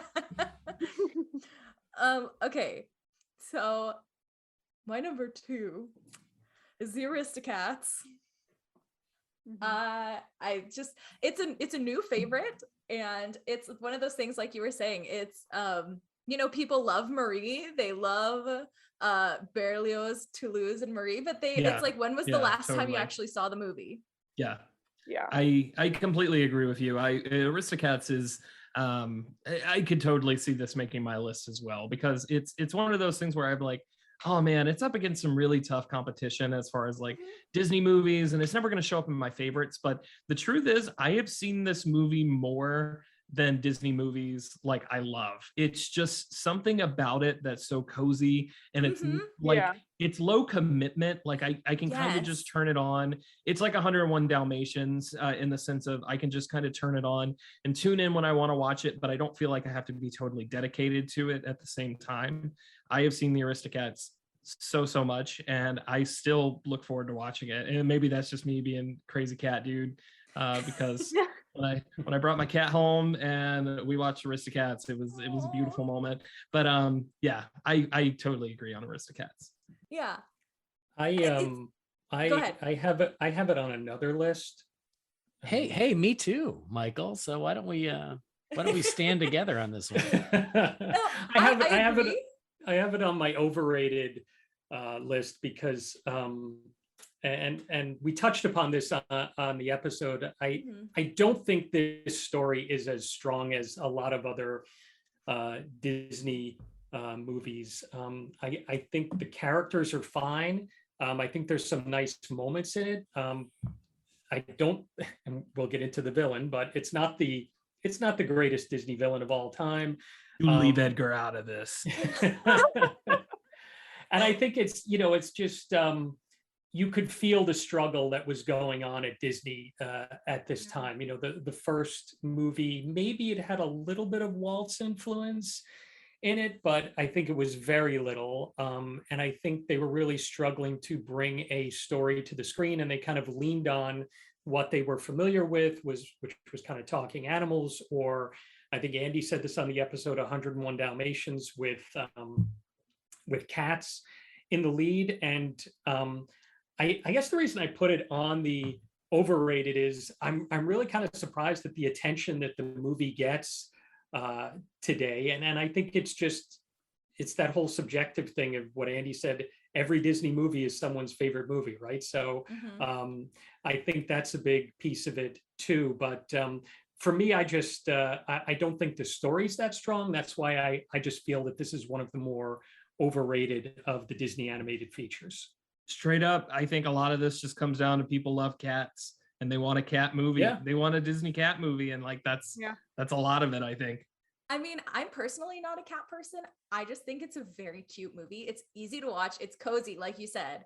It's you sit down and it's low commitment, and you can watch it or you cannot. Like, I crochet to this movie all the time because I don't really have to be paying attention. Oh, it's to the what's old going on. lady Disney movie is what you're saying. Oh yeah. Yeah, I get it. But I love it. It's just got a little soft spot in my heart. Yeah, it's a perfect Disney movie for crocheting or for not watching. I'm very much with Michael on this. I love the three kittens. I truly do. I think they're adorable, and And because they're adorable, it makes me want to like the movie more than I do. But I mean, yeah, I mean, Michael really covered it and we covered it on Disorder. And I think I have it on my overrated list because I was surprised that when we didn't love it, how much grief we got for not loving it. Yeah. I was like, really? Oh, okay. Yeah. Aristocats. I wouldn't have guessed, but okay. Because yeah, it is just, it's a pretty overt remake of 101 Dalmatians, just with cats instead of dogs. And they throw so many other characters into it, and yet none of them register. And I think that's where I'm like, it doesn't all quite come together. It's like, they're like, no, you got to run into a lot of other fun animal characters. And so there were like these geese and there were these dogs, and none of them matter, but they just show up and be silly and they disappear. And so, yeah, from a story perspective, I just feel like we've seen it done before better. And with the exception of how cute the kitties are, I don't think it offers a heck of a lot, except for arguably the lamest Disney villain in history. He's charming. How can you say that when Chicken Little's dad exists? Edgar? Yeah. Yes. I think he's charming. I think he's awkward and it's so adorably charming. I don't Got know. a point, Andy. Hey man, we found the world's first Edgar fan, and I'm psyched. I mean, I I'm love not it. a fan by any means. Like, if there were like an Edgar pin, I probably You got would. No, tattoos? you- You want a first one? You want to Yeah. give Edgar the Golden Scream Award for the most underrated Disney villain. maybe. But no, I also one last thing about it is I really love the way I love the way that, you know, when Thomas O'Malley beats Duchess, he's just like enamored with her. And he's so like, she's like, yes, these are my kittens. And he's like, showers them with affection too. It's just like, find me a man like that. We all need a Thomas O'Malley in our We lives. all need a man like that. Yeah. We do. Okay. Before we keep going, I desperately have to go to the restroom. Can we take a pause for like 5 minutes? Yeah. That's good. Cool. I'll get a drink. Yeah. Cool. So who wants to go first for their number twos? Don't Unless we mind. already talked about them. Sure.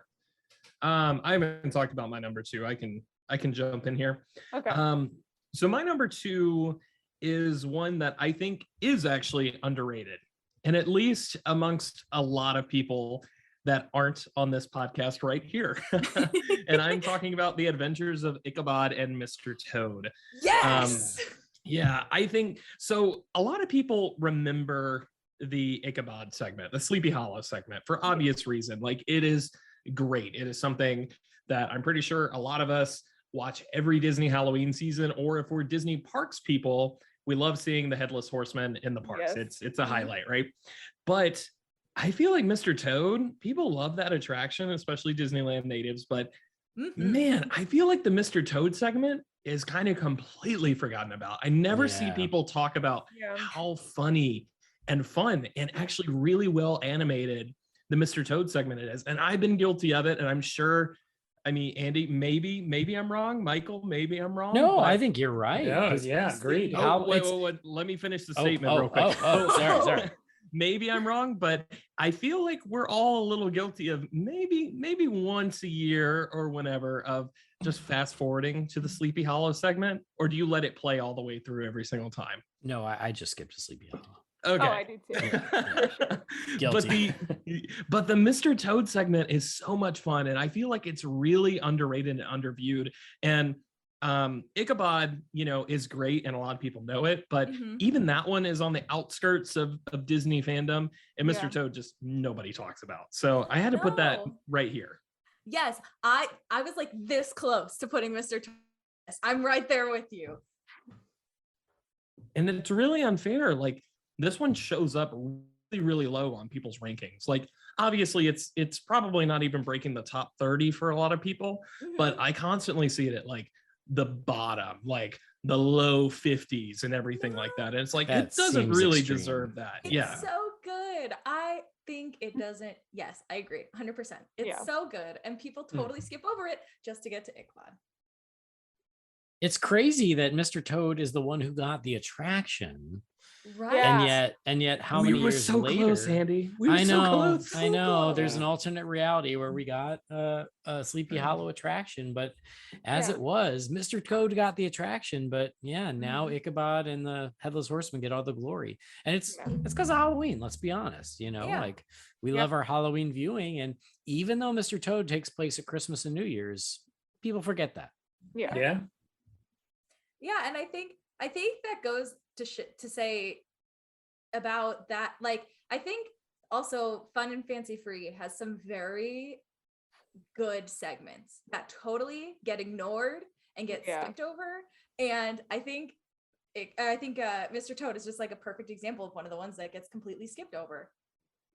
Hold on to those thoughts. We'll be revisiting kind of soon, at least for me. So we'll talk about it. Okay, good. Because I was honestly surprised how much I enjoyed watching Fun and Fancy Free. So Yeah.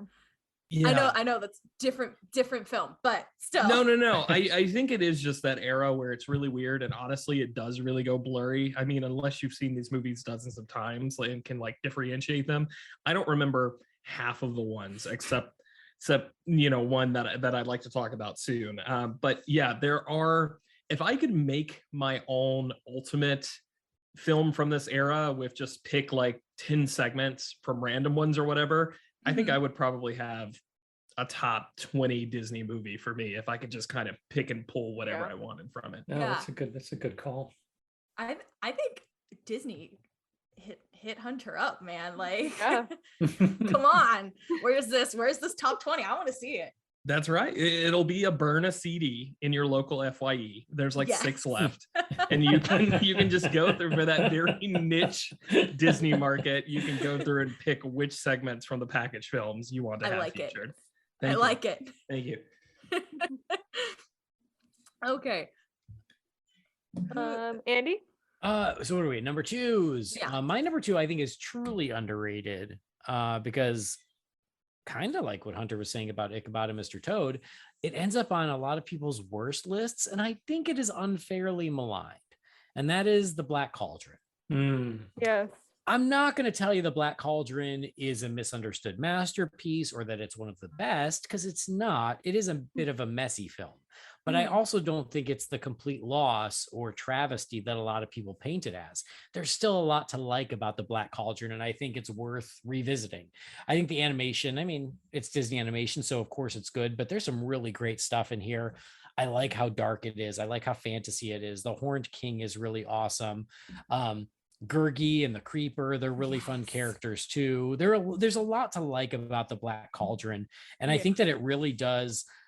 It's a great moment in time in the mid 80s of that high fantasy that the 80s was embracing. When you think about just other movies around this time, things like Willow and The Dark Crystal and The Neverending Story, Legend, Return to Oz, like all of that high fantasy in the mid 80s. Yeah. The Black Cauldron is smack dab in the middle of that, and it's the Disney animated version of that. Yep. So it's not a perfect film, but I really do enjoy it, and I think it's worth checking out if you haven't in a long time, or if you've never checked it out because you've just listened to the people who say it's god awful, because I don't think it is god awful. No, totally. Yeah. It is funny that this movie inadvertently caused Nancy Reagan's satanic panic. Like it's involved in all that, which I think is pretty great. Yeah. But no, like the Horn King, come on, like this movie cannot be bottom tier for the Horn King alone. Man, there's some good stuff in here. Well, I mean, and based on our chat about Pinocchio, maybe it's too scary for y'all, and I respect that because it's pretty dark and scary. But again, for Even me, for that's always a adults. plus. Yeah. It is. But I like that. I like dark and Yeah. scary. Yeah. Black Cauldron was another one I first saw after Disney Plus came out. Same. Same here. Yeah. Yeah. I think, at least for me, I'm a huge fan of D&D. I love playing D&D, and for me, Black Cauldron felt like one very long D&D campaign. And I was like, yes. Yep, that's a great way of describing it. Yeah, it is. Yeah. Yeah. It's better than the Lord of the Rings movie from around, a little bit earlier. Yeah. Yeah. Yeah. So I enjoyed it. I don't know why.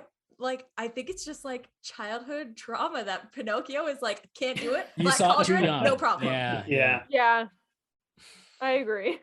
So And then Michael, what's your number 2 on your underrated list? My number 2 was Treasure Planet. Okay. Yeah. Yep. great choice. Okay. So for number 1, Emma and I have the same number 1. Atlantis. Yeah. Oh, Oh, yeah. fun. Yeah.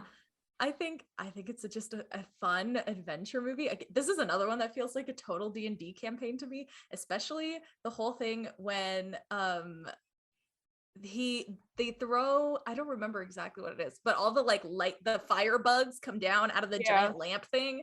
Like, to me, that's like a skill check that somebody failed, and that's what happened. And I Plus just love like the science fiction elements with blending that with like the fantasy world that we see of Atlantis. Mhm. Yeah. Um, It's another one where I feel like there's a lot to like. Yeah. The characters are great. A lot of the design work is really great. You know, I don't think it's perfect. I thought there were rooms for improvement, which you can go Yeah. listen to Disorder Yeah. about. But yeah, it is one I enjoy, and I certainly love the ambition of it. Yes. Yeah. I Yeah. definitely think, sorry, go ahead. No, I was just going to say, I kind of echoing what Andy said. I feel like there's moments of this movie that I really like, but I wanted them to do more.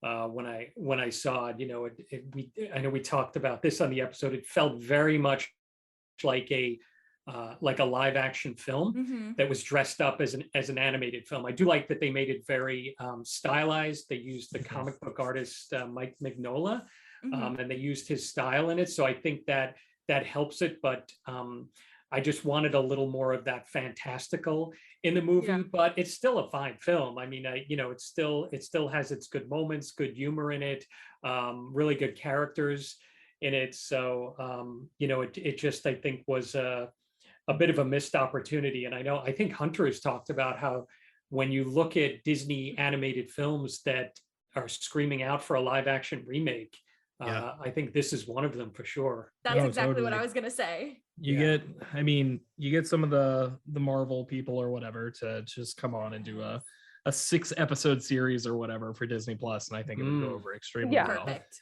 I gotta say though, sorry guys, this is on my overrated list. And I think it's just because I have a lot of reverence for this movie from growing up, and it didn't hold up on the Disorder rewatching for me, and I've hit it again since then. And this was actually like super low on my overrated list because there are enough things for me to like, but it does suffer from the Big Brother syndrome, as we're going to coin it, where it's like people talk about this movie on the same level of some of your Disney classics, and I'm tired of it. I don't put Atlantis side by side with Beauty and the Beast and The Lion fair. King. Oh, Like, yeah. what's going on? Yeah. And I feel like people hold it up like way too high in their regard, but I can see this is one of those that toes the line so closely where it's like I could see it on either side of the fence. Yeah. That's a fair assertion. Is that the word? Works for me. The one last little thing I'd like to say about it though is that I feel like this has a very similar cast to like Big Hero 6, where it just feels like effortlessly diverse. Yeah, Like I feel there's Yeah. Oh, a yeah. character Totally. for everybody. for sure. Yeah.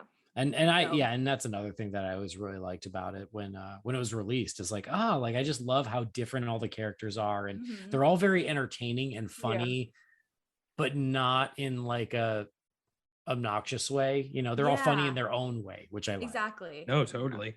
And I think this has one of my favorite like opening 10 minutes of a Disney movie, to be perfectly honest, which is why it's weird. It's on my overrated. I just don't think like everything that follows it quite lives up to there. Yeah. I'm totally wrong for the adventure though. Do-do-do. Yeah. I also, sorry, I said one last thing. Sorry, there's one more thing. I also, all of the ladies in this film are like, they are not Disney princess archetypes, you know? Like Sure. you have Audrey, Yeah. right, who's the mechanic, and her sister is heavyweight champion. And then you have Oh gosh, the lady with the oh gosh, I Helga? can't remember her name. No, yes, well, I mean Helga, yes, she's one of them. Okay. She's like a total badass. She reminds me so much of She's Black awesome. Widow. Yeah. Yeah, she's so cool. Yeah. And then I mean Kita, she's like a super strong leader, and that's also a great role model. And then you have the older woman. Oh my gosh, what is her name? Mrs. Packard. Yes, Yeah, thank Mrs. you. Packard. I love her, and always on the phone with her bestie, and like Yeah. she doesn't take crap from Yeah. anybody, you know. Yeah. So I think it's great in terms of diversity and in terms of just like breaking the status quo when it comes to what girls can be. It's pretty cool. Well, and too. honestly, just having an equal number of female characters to male characters, Yeah. which is sad that it is still so rare. But whenever you've got 50-50, it's like, oh man, like more of this. Yeah. Agreed. Okie dokie. So let's see. Who wants to go next? I know we've been kind of like determining it, but like you guys choose. My number one, we already discussed. It was Rescuers Mhm. Down Under. Oh, Okay, I'll yes. do good, that. good, good, Yeah. good. Hunter, Great. what was your number one? Did we? Well, we haven't talked about mine. Have we talked about yours, Andy? No. Well, Oh. I went first last time. Oh, fine. My number one underrated, because it's actually one of my favorites. I do think it's a great movie, and I think that I'm always surprised when people throw shade at it or don't like it, and that's Pocahontas. I think Pocahontas is a great movie. I think it's a beautiful movie, and the movies that came after The Lion King are some of my favorites because they are all ones that tried to do something different. And I think that Pocahontas is often punished for that, for trying to age up a little bit by trying to be a little older, a little more adult oriented. I think it got taken to task for that, but I always appreciated that they were trying to tell a story in just a more grown-up way. It still has plenty of fun, silly things for the kids, but just not to the level that people were used to. I love the music. I love Pocahontas as a character. She's one of my favorite female leads in all of Disneydom. The artwork and the design of the world of Pocahontas is absolutely gorgeous. The music is great. Mhm. And I just think it's a beautiful movie, and I really appreciate the ambition of trying to do something different. I know that it's often criticized for its portrayal of Native Americans, but as I said on our disorder episode, they worked so hard to try to be respectful of that culture that I'm a little shocked by that criticism. But I think it's a wonderful movie, and I really also appreciate the bittersweet ending of it. It always gets me every time. The score is one of my favorite Disney scores. So it's a movie that a lot of people seem to not like or dismiss. And I also think that it had the misfortune of following The Lion King, and it was not The Lion King. Sure. Yeah. But taken on its own terms, it's one that I really love, and I think it's underrated. Mhm. Yeah, I definitely agree with you that I think the score for this film is beautiful. I think the soundtrack is beautiful. I think you had mentioned in the Disorder episode, actually, that you had said that Savages Part 2, when they're all like layering on top of each other. Yes. Chills. What every it's time. it's such a great climax of the film is with the way it builds, and yes, the way the two groups start singing, and then as Pocahontas starts singing over them of how loud are the drums of war, and the storm clouds, and oh man, it's just it is such an epic moment for a battle that does not happen. Yes, and the build I up love and it. just And again, and just the visual of that, the top of that cliff, and oh man, it's great.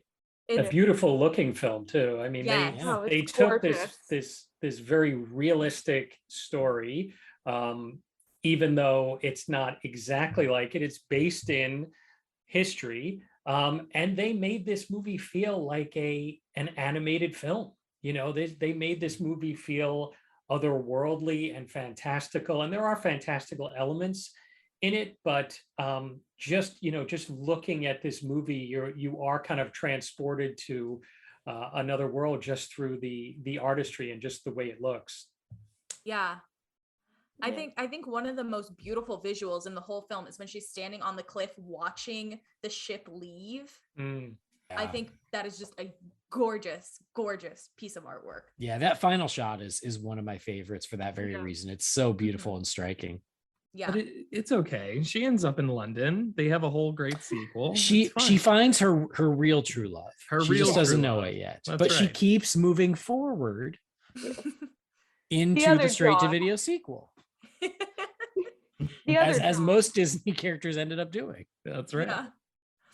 I don't think I've ever seen the straight to video sequel. Honestly, I'm like, that looks unappealing. It's better than you'd think. Yeah, it's better. Okay. I kind of like it. Yeah. I think it's one of the better ones. As Which long I know as it's better is than faint Jafar's praise. Return. It's one of the better ones. It's a 2-star. It's all right. Yeah. that's all you're gonna get out of me for most of the sequels. Yeah, it's all right. Yeah. I feel like that's most of them. Just Yeah. Yeah. Yeah, for sure. And then there's Okay. all 3. Cinderella 3 though is a different But level. I mean, you know, True. that's the exception that proves the rule. Yeah. That's right. They could have done better, but they didn't. Yes. And Just then kidding. Hunter, what was your number 1? All right, something I guarantee none of you saw coming, but I was sitting there looking at the list and I'm like, what is a movie that, as a Disney fan, I did not see until Disorder, that I know from our download numbers that a lot of people didn't watch because they skipped it.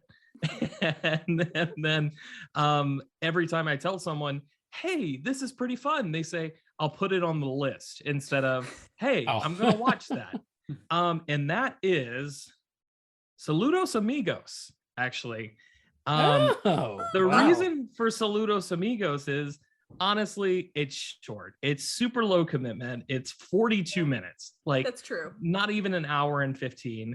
But the little segments in here, the Donald Duck segment, you've got the introduction to Jose Carioca, who is a beautiful and fun character. You have El Gaucho Goofy, who is that's Yeah. a really great and fun bit. And Pedro is Pedro. It's fine. It's all right. But the truth is, getting to see some of these Disney characters that you know, the classic 2 with Goofy and Donald visit somewhere new and be in these fun little situations, and then the introduction of Jose, who I actually like very, very much, probably just due to my time with Epcot. I think it's a fun little movie, and for those reasons I said at the top, nobody ever watches this one. Nobody ever Yeah. talks about it, and I didn't even really think about it until you said, come back and let's talk about underrated. And I'm like, you know what, Saludos Amigos, I'm gonna throw it on there. We'll see what Yeah. people think. Oh, I like think it. that's a I good like the pick. surprise of it. Yeah. Yeah. Yeah. Definitely Didn't one see it I- coming. Yeah. Didn't see it coming. Same. But I gonna- agree it's with not you. gonna change your honestly. world. Oh, thank you. Yes. I'll put it on the list. You know I mean- exactly what I'm talking about. Man, I love this movie. You should definitely watch this. I'll add it That's- to the list. Yeah. Yeah, that's Yeah. me. Anytime someone says I should watch Dexter, yeah, I'll add it to the Yeah. list. It's been on the Add it to list the for the list. better part of Yeah. 15 years now. Yeah. No, I think you're totally right. I think it's one that people don't even like give a second thought. They're like, Yeah. oh, it's just that movie, you know? And I definitely first time I ever watched it was when I was watching through Disorder. Yeah. And I remember vividly, I was listening to the Disorder episode while I was like swimming laps in my pool on like the loudest Oh, speaker we have. Wow, But you know, that's fun. yeah, but I totally enjoyed it for all of those reasons you just said. Like, Yeah. it's short, there's lots of cute little segments, and Jose Carioca, I mean, he is, even in Mexico, he is like more famous than Mickey Mouse. I love it. He's so Yeah. fun. And I love his little suit and his hat and his cane. Like, he is Yes. styling 24/7. And I just think Yeah. he's Yeah. great. But yeah, it's just one of those things. Like, nobody ever talks about it. It's really No. fun. And like, you don't have a random trees here. Like, maybe I don't like Pedro the plane, but you don't have trees. Yeah, So that's true. it's fine, you know. And I think this was a fun little surprise. And you Yeah. know, maybe it's a B- or whatever, but heck, that's better than some of the big movies that I know people have seen multiple times. Yeah, and love. Yeah, Yeah. for sure. Agreed. Great pick. I think that was a great one. Thank you. I think that Yeah, was B, also I just respect that you watched it. That commitment to the podcast I is mean, to be commended. I Yeah. had to. The only one that I wasn't able to watch was I think it was Make Mine Music. Yeah, was that the one only is I hard to can't find. Yeah, it's hard to Yeah. find. Yeah. But I just want to applaud your commitment because there are some fair weather listeners. Yeah. I'd They also just- like to they add just that ignore we- us until we do another Pixar movie. I'd like to add that we've gotten emails about you get me through my commute, you get me through my work day. I listen to you while I'm shopping. I don't think we've ever gotten anybody who said I listen to Disorder while I'm swimming. Yeah. So this was first. That was very cool. I mean, the context was very odd. I teach an exercise class, and I had just had surgery on both of my feet, so I couldn't actually teach class. And so we have a saltwater pool, so my podiatrist was like, all good, go swim in the pool, do some laps to get some working out. So I did that instead. Very cool. Yeah. Happy to keep you company while you're swimming. Absolutely. I know it yeah. was super random story, but It's a good one. I love it. I actually did not know Make My Music was not on Disney Plus. I'm just Yeah. learning about this. Yeah, it's Yeah. the only one. It's really weird. My Everything favorite else. comment, on here is as of March of 2022, the change.org petition has less than 1,000 signatures. It's a heavy hitter, folks. oh yeah. Yeah. Yeah. It looks like there's just a Everybody- lot of content they don't want about this movie. I think Mm. I mean, it's probably for the same reason that Song of the South got totally like, Yeah. no, yeah. you can't find it anywhere. It's nowhere. It's gone for You a gotta good reason. bootleg these movies. Yeah. But you know. Okay, I think that was a great note to end those underrated on. So now we're going to go into our overrated, which I think we've talked about a lot of. We talked about some of them. Some, Yeah, yeah. yeah. At least, okay, I think we talked about a lot of mine. I think I I don't- hit 2 or 3 of mine. Yeah. I've hit Um, one. I hit one as well. I hit We've had- two. I hit two, but I only talked about one because I didn't want to like. hurt Oh, your guys' oh, feelings. you didn't want to hurt Hey. feelings? Oh. No. Well, then wait, no. it's worse okay, than Pinocchio? Come on, Gabby, give. So Pinocchio is my number 4. My number 3 is The Lion King. Oh, well, Wow. I I'll think it's allow it. You can talk to these guys. I think it's a good movie. I think it's a classic for a reason. I just think it's everywhere. And it's a little too much. I'm like, That's I don't think no, it's that's exactly that it. good. Gabby, I'm with you. Thank I think you. it's a, I Yeah, think it's that's- a, I think it's that's a been Andy. wonderful movie. Yeah. I love it. I love it. But Disney has so beaten that dead horse Yes. that Yeah. it makes me like the movie less, which is not the Mhm. movie's fault. But yeah, they just need to like enough with the Lion King guys. Yeah. Didn't they? They just mounted another new freaking Lion King show in the parks. Where I'm like, know. did we need another? Yeah. And now I find myself like, if I ever watch it, like it's my cousin's absolute favorite Disney movie. She has Lion King, everything. And like, good for her. But like, I find that like she'll put it on or like we'll watch it. And I'm like, like, it's good. It's fine. Like, does it deserve all of the craziness that it's always pushed out all the time? That's fair. Yeah.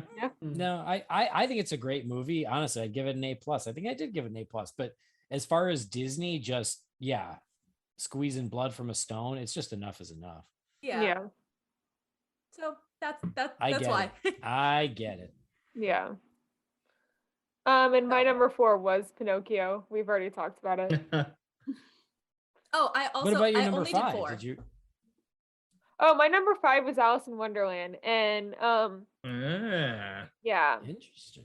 Oh. So I love the whole like Gabby knows this. I love having people like from our world go into the fantasy world. One of my favorite book series and movie series is the Narnia franchise. I love Peter Pan for kind of the same reasons with the Darling family. But I don't know, Alice in Wonderland doesn't do it for me like the others that are kind of in that same like character from our world. Sure. Going I, into a yeah, I get get it. that. No, get I think the movie itself is fine, but the characters that the movie puts us in contact with, I think, are just all so memorable that a lot Yeah. of people are willing to overlook a lot of the movie itself because of that. Yeah. And for Yeah. some people that can make the movie entirely. I had similar complaints when we did the episode for Disorder forever ago. Just as far as like, there's not enough meat there, but I do Yeah. love those characters, and every time I see, especially the Cheshire Cat, like I'm all about it. Yeah. I think that movie for me, I like it fine. It's a little bit of like a trip though. Oh, it's very it's a much a lot. trip. Yeah. It's like Intentionally a trip. it's like in the same like overlapping with like Doctor Strange for me. I can't watch that movie because it hurts my head. Like just it doesn't make sense to me and I don't get it. So it's kind of it's fine. I like it. There's memorable characters, you know. Yeah, I do like it. I think it's very pretty, and I like the world, and I like the characters. But I always have said the weakness is that Alice meets all these characters, but doesn't create a single relationship with any of them. Exactly. Yeah. Like they don't care about her, she doesn't care about them, and so there's not a lot of emotional connection there. Right. Yeah. Good one. Cool. Michael, what was your number 5? My number 5 is a movie that I really like, but I have not been able to really love it as much as a lot of other people, and that's Moana.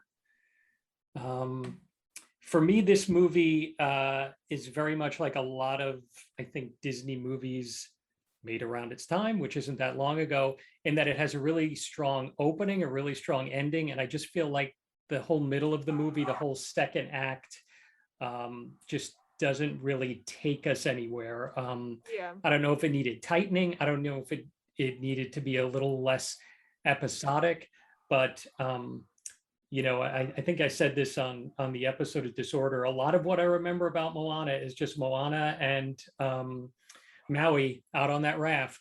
That's a lot of what I remember of that movie, and that seems to go on for a long time. So I just feel that story had a lot of work for it, but I know a lot of people really love that movie. I am definitely one of those people who love it. The first tattoo I ever actually got was the heart of Tafiti. Oh wow. Oh Yeah. I don't know. I think I agree with you, at least in terms of the story. I do see what you mean about it being very strong beginning, very strong end. The middle is kind of But for me, I love it more for the message of like, you may lose yourself, but at the end of the day, like, you know who you are. Yeah.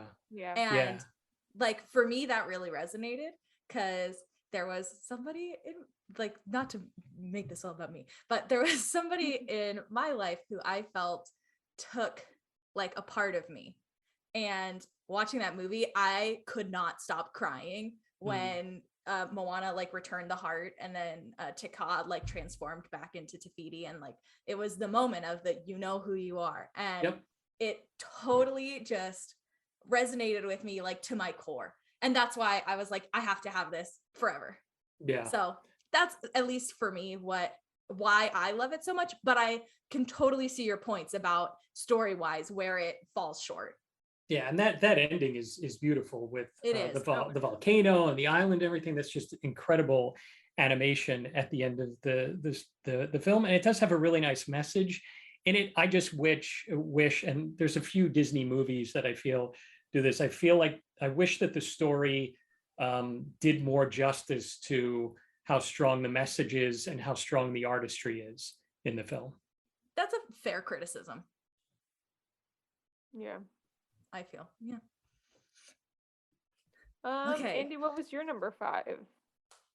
My number 5 is Bambi.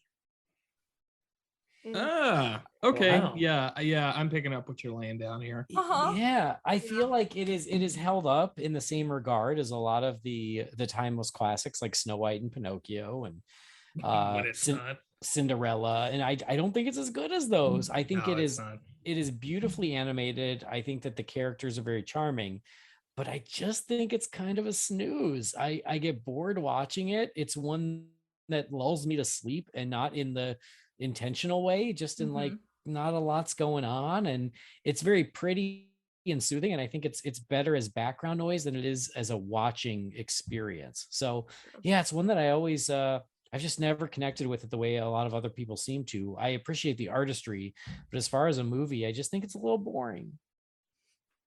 Yeah, That's fair. Yeah. Extremely Also- fair. Yeah. Also, the whole Twitter pated conversation always was kind of weird to me. Oh. I always Gotcha. was kind of like, weird. Okay. Moving on. Yeah. um, Hunter, what was your number 5? My number 5 we haven't talked about because we hit my heavy hitters pretty early on. Yeah. However, one that is going to make me very, very unpopular right now. Oh, But this will be fun. it's one that I think is out there because we talked about this not that long ago, guys. For me, it's a Goofy movie. I think a Goofy movie is really overrated. I feel like this is constantly showing up. Just like the other two, I think it's less egregious, but I think this is showing up as a lot of people's all-time favorite Disney movie. And look, more power to you. I don't get it. I do not get out of the Disney library, out of all of these incredible movies, how a Goofy movie is going to be your thing unless you are very nostalgic for it. You grew up with it, or it just hit you during a certain time period of your life, or you're really into the 90s, which is a cool thing right now. I don't get it. It'll never work for me the way that it does for some people. And yeah, just being honest with myself, that's number 5 here. that's another fair one, honestly. Yeah. Like, I think that's uncalled for. oh, really? Hold him back. Hold him back. You have betrayed a generation of 90s kids, Hunter. It was you- on the episode, man. You're We the one talked who has about to look this. at yourself in the mirror every morning. So That's fair. Look, I gotta stay true to my heart, man. Notice Hey. Milan's not on the list. Yeah. Yeah. Okay, when you just said that, I don't know why I had this like memory come flooding back of like a bunch of Disney Channel stars singing "Be True to Your Heart." Oh man, that's the good stuff. That's my jam. I legitimately, yeah. Yeah. Man. Yeah. Yes. I just like all of a sudden just like poof, came flooding back. It's a great one. I kind is. of remember that. Mm-hmm. Yeah. Kind of. No, I vividly remember it. I can hear it right now. So I kind of jumped up a lot. I'm already at number 3 on mine. So do we I get mean, it? We've already said my number 4, Pinocchio. So Michael, what's your number 4? My number 4, I have it on the overrated list, but I don't even know if it's even rated. Oh, It's Great Mouse Detective. Oh. And Oh. I It's put a it on movie. there because I just feel this movie has a great villain in Radigan, which it's hard not to have a great villain when you have Vincent Price as the voice. Yeah. And I think there's some great moments in this movie. The Big Ben chase at the end is really good, but I feel like this movie from an emotional standpoint just has no real connection to it. It's a fun movie. It's a nice movie to watch. I know there's a lot of people that hold it in high regard. There might even be some people who consider it the beginning of the animation renaissance, which it was more of a dress rehearsal, I think, Yeah. for what was to Yeah. come. For me, just when I was trying to put this list together, I thought of Great Mouse Detective. no, totally. If it wasn't for Vincent Price, I wouldn't have thought of this movie anymore after our episode, Michael. Right. I'm just gonna jump in. This is also on my overrated list. Oh. For all the reasons Michael said. Michael and I see very much eye to eye on this, and I had no idea how controversial these opinions would have been, but we still get angry emails about this. Still, Really? we got one last week. Who's still mad at us about the Great Mouse Detective. I'm honestly shocked. Oh God, me too. I was like, oh, it's a cute movie, and I did not know it has this very passionate fan base who were like, no, it's the best movie. I think it's enjoyable. I agree about Radigan. I think Radigan's great. But for me, like, it feels like a very long episode of a Saturday morning cartoon. There's a lot of hijinks. There's a lot of action. There's a lot of characters, but there's no strong story and there's no emotional through line. And that's something when we did the episode and Michael said it, and I was like, exactly, this is exactly what the conclusion I came to is emotionally, there's nothing that resonates. It's just a bunch of stuff that happens, and it's cute and it's enjoyable, but it's not a great movie.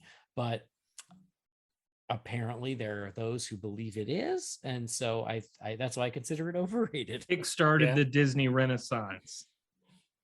No. Isn't that the no, that's not our take. That's what we heard. Yeah, no. Yeah. I like you guys always say, every Disney movie is somebody's favorite. That's so- right. Yep, absolutely. Except I mean- Dinosaur. Nobody's written in about that one being their favorite. Phil didn't say it was his favorite, but he was like, hey, I love Dinosaur. And we're, oh no. And then we did get an email from someone else who loved Dinosaur, and like she sent pictures of her in a dinosaur t-shirt, which I was like, respect.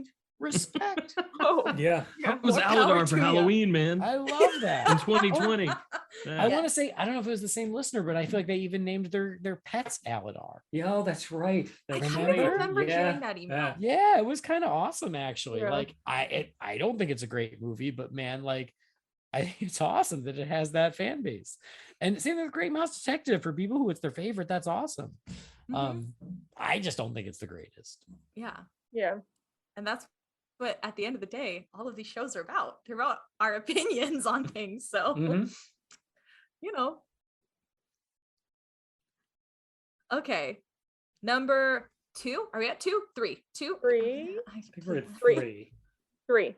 3. Okay. Well, I already did my 3. The Lion Yeah. King. So, Tarzan, y'all. Oops. Oh, my bad. I didn't mean No. to step. I didn't mean to it's no jump in. problem. Go Let's talk for about it. Tarzan. Tarzan, dudes. I just think Tarzan, it's one of those that has never hit right for me as far as what I'm looking for. It is sandwiched, unfortunately, between two movies I really like, with Hercules and Mulan, I believe. I believe that's the order there. And just I just never really clicked with this movie in the way that a lot of people do. And this is definitely the one where it's like, there's really nothing wrong with this movie at all, to be perfectly honest. Like, it's just not for me, and it's unfortunate where it is. But I put it here just because a lot of people really, really love it, and I'm kind of resentful that I don't love it the same way that they do. So I want to rip that from them, and I want them to feel miserable. Is what this boils down to. So yeah, Tarzan. Well number done. 3.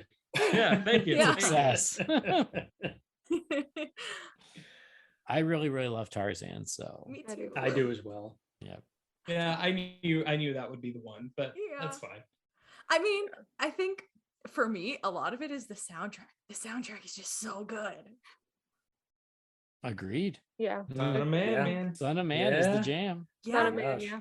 Strangers Like Me is fantastic. Mhm. I mean, like, the memes where people are like, Phil Collins did not have to go that hard for us, but he did. Like, they're very did. accurate. Yeah. Yeah. It's true. He did it for us. He did. What number are we on? Is this number 3? Three. Number 3, yeah. 3. Mine was Aristocats. We talked about it. We can We move on. did. My number 3 was another movie that I feel, I don't know if it's overrated. I don't even know if it's rated. And that's Ralph Breaks the Internet. And I put this movie on here because I feel it's a lot like Moana in that really strong opening, really strong conclusion, and then, just kind of a second act that just has trouble finding its way. And I just remember when it came out, a lot of folks went to see it. And I talked to them at work, or I talked to friends, and all they talked about was the scene with the Disney princesses, which is a very cool scene in that movie. It's a hysterical scene, but it's one small moment in that movie. And I feel like I feel like Ralph Breaks the Internet is almost a movie that slides into people's favorability just based on that one moment in the movie. And I just feel like the story has some challenges in there. So that's why I picked it for overrated. So my number 3, and I think it's just because of how many spin-offs and sequels and adaptations there's been recently of it, is 101 Dalmatians. I love the original. It's just we're beating it so much nowadays. I don't know. No, I think that's Yeah, fair. I sure. get that. Yeah.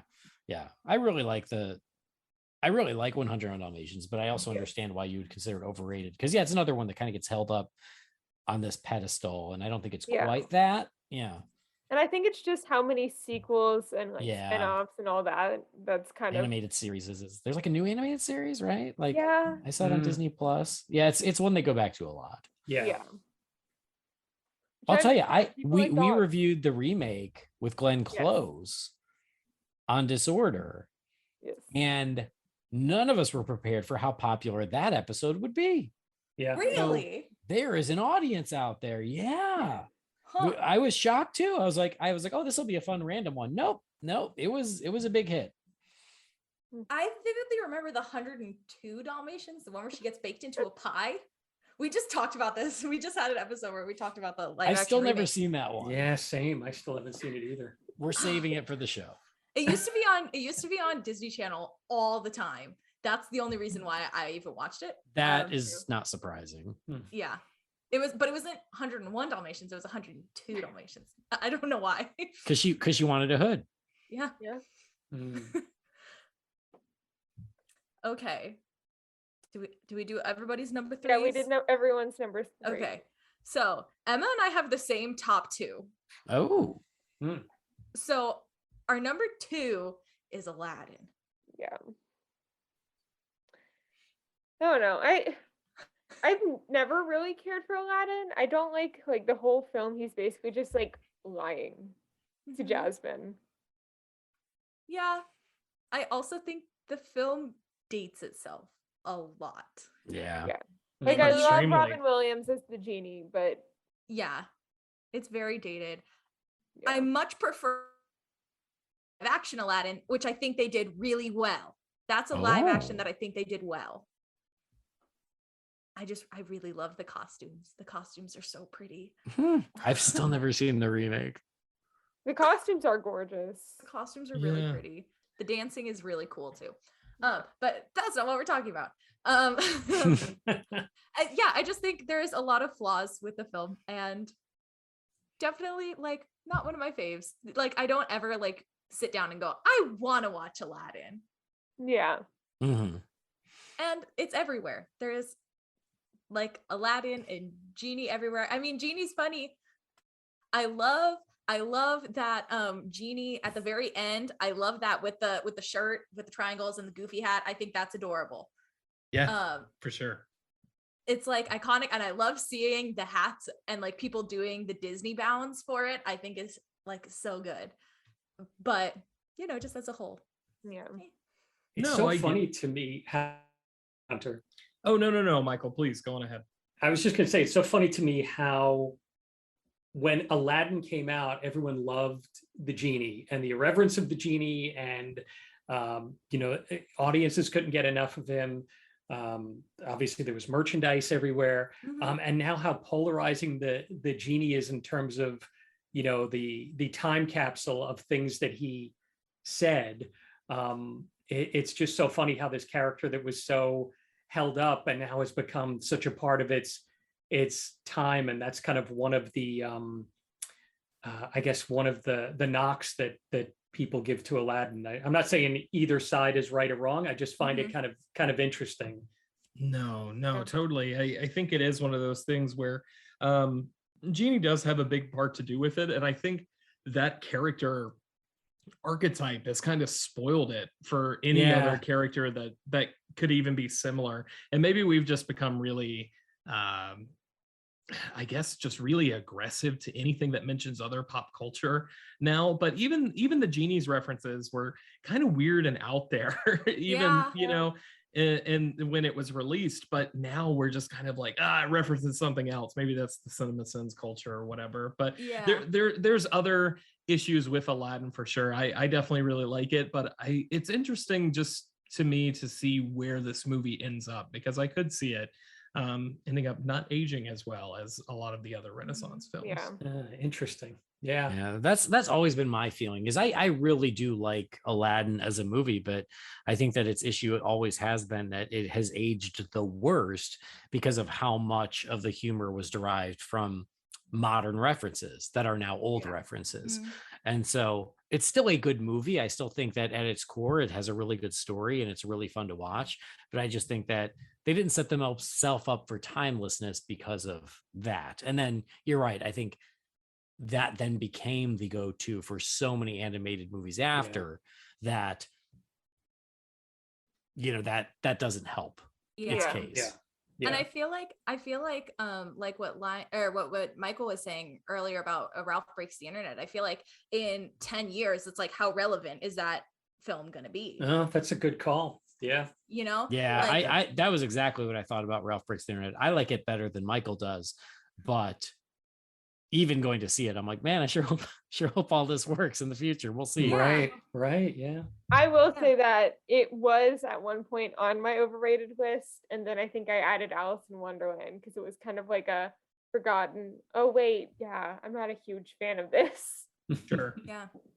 I mean, as much as I dislike Aladdin the film, Aladdin the stage show, the short one that they had at California Adventures for like 13 years was yes. Yeah. I liked the show. And then they got rid of it for Frozen. For Frozen. But I actually, one of my theater buddies, he played Aladdin for like 10 years or something. So, Wow. yeah, That's a good pretty run. cool. Yeah. So yeah, it has a soft spot for that, but like just in general. Yeah. Hunter, what's your number 2? So it's one we actually just talked about recently on Disorder, and that is The Lion King 2.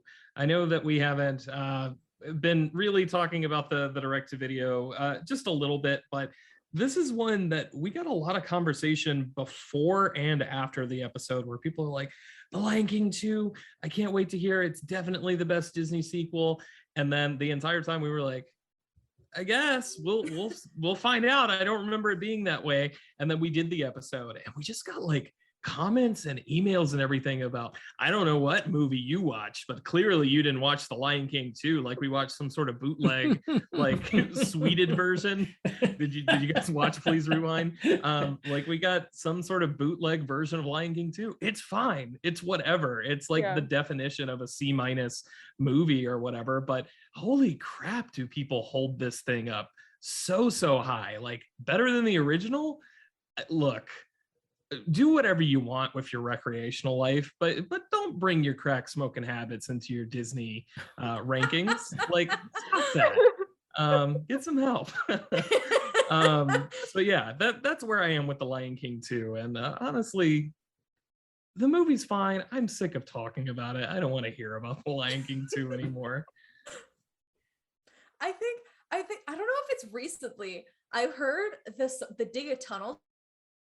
That one's from well, that's Lion King 1.5. Ah! Yeah, which is much better than Lion King 2. Just saying. Lion King 2 is the Romeo and Juliet with Simba's daughter. That's right. Yes. Yeah. I mean, it did give us Disgrace, which Andy, Michael, and I send to each other wonderful. constantly. Yeah. It's the best part of that movie by far. I will say, much like Great Mouse Detective or the remake of 101 Dalmatians, I had no idea that The Lion King 2 had such a passionate fan base. Yeah. I had no clue, but now I've learned. Because I mean, I do consider it one of the better sequels. I don't think it's like a great movie, but as far as this direct-to-video sequels go, it's one of the better ones. But yeah, Hunter's not kidding. People hold it up and go, it's just as good as the first. And I'm like, okay, now let's just tap the brakes a little bit. Yeah. Fair. Yeah. Yeah. No, 100%. Mhm. Okay. Michael, what's your number 2? Mine was Aristocats. Okay. And then Andy? My number 2 was Tangled, so we covered that. Okay. Yeah. Okay. So again, we have the same number 1. We both said Frozen. Oh. Wow. Yeah. I think, I liked Frozen just fine when it came out. I was like, okay, yeah, this is good. I watched it 2 or 3 times. Yeah, no biggie. But what I didn't understand at the time, like, was how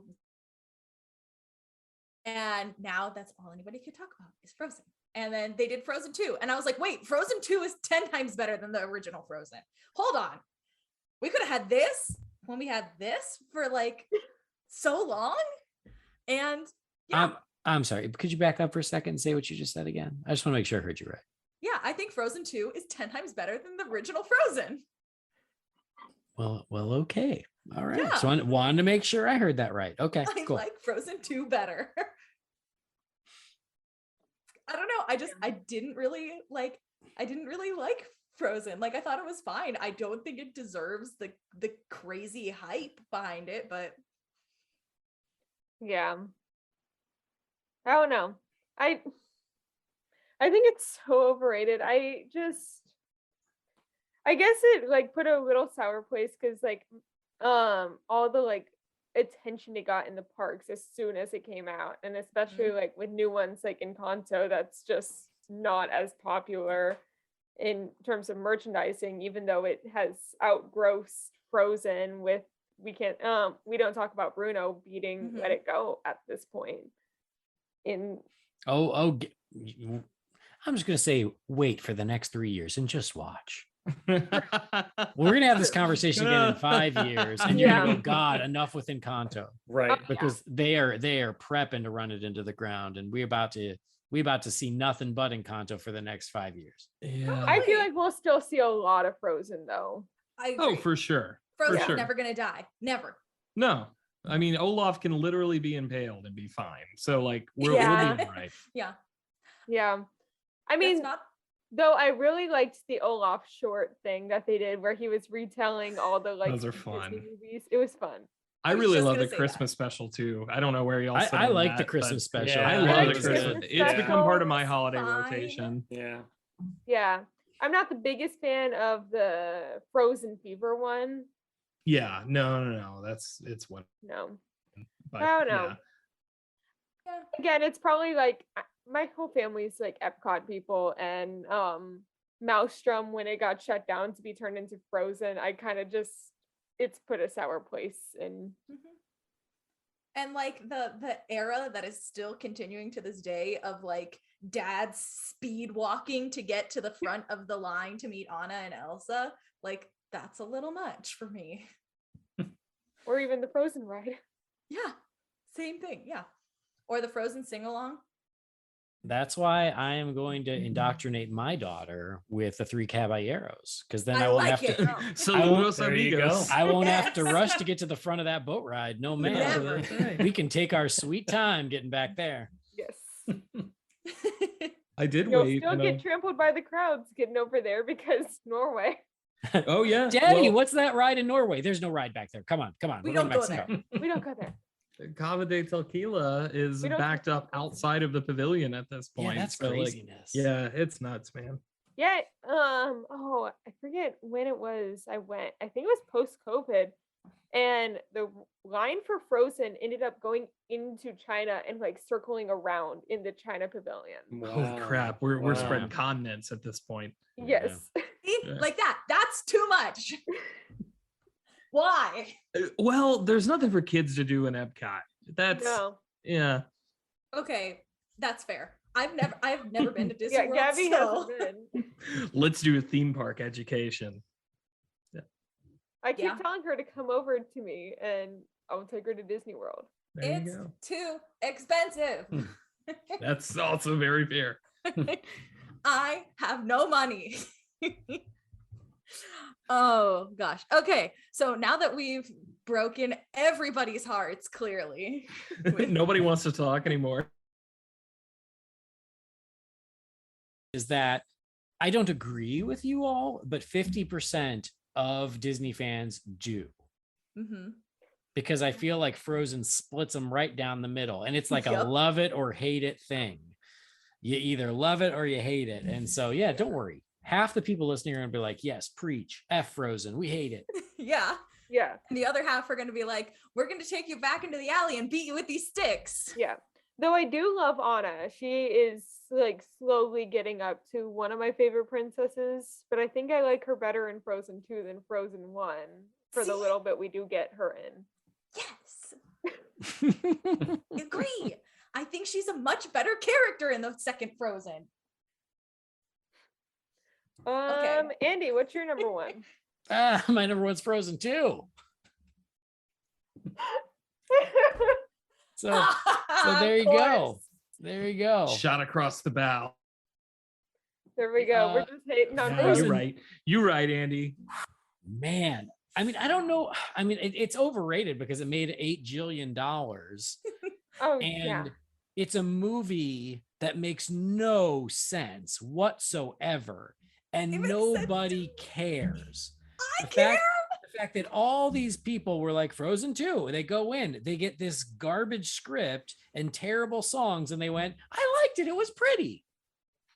It's a straight up bad movie.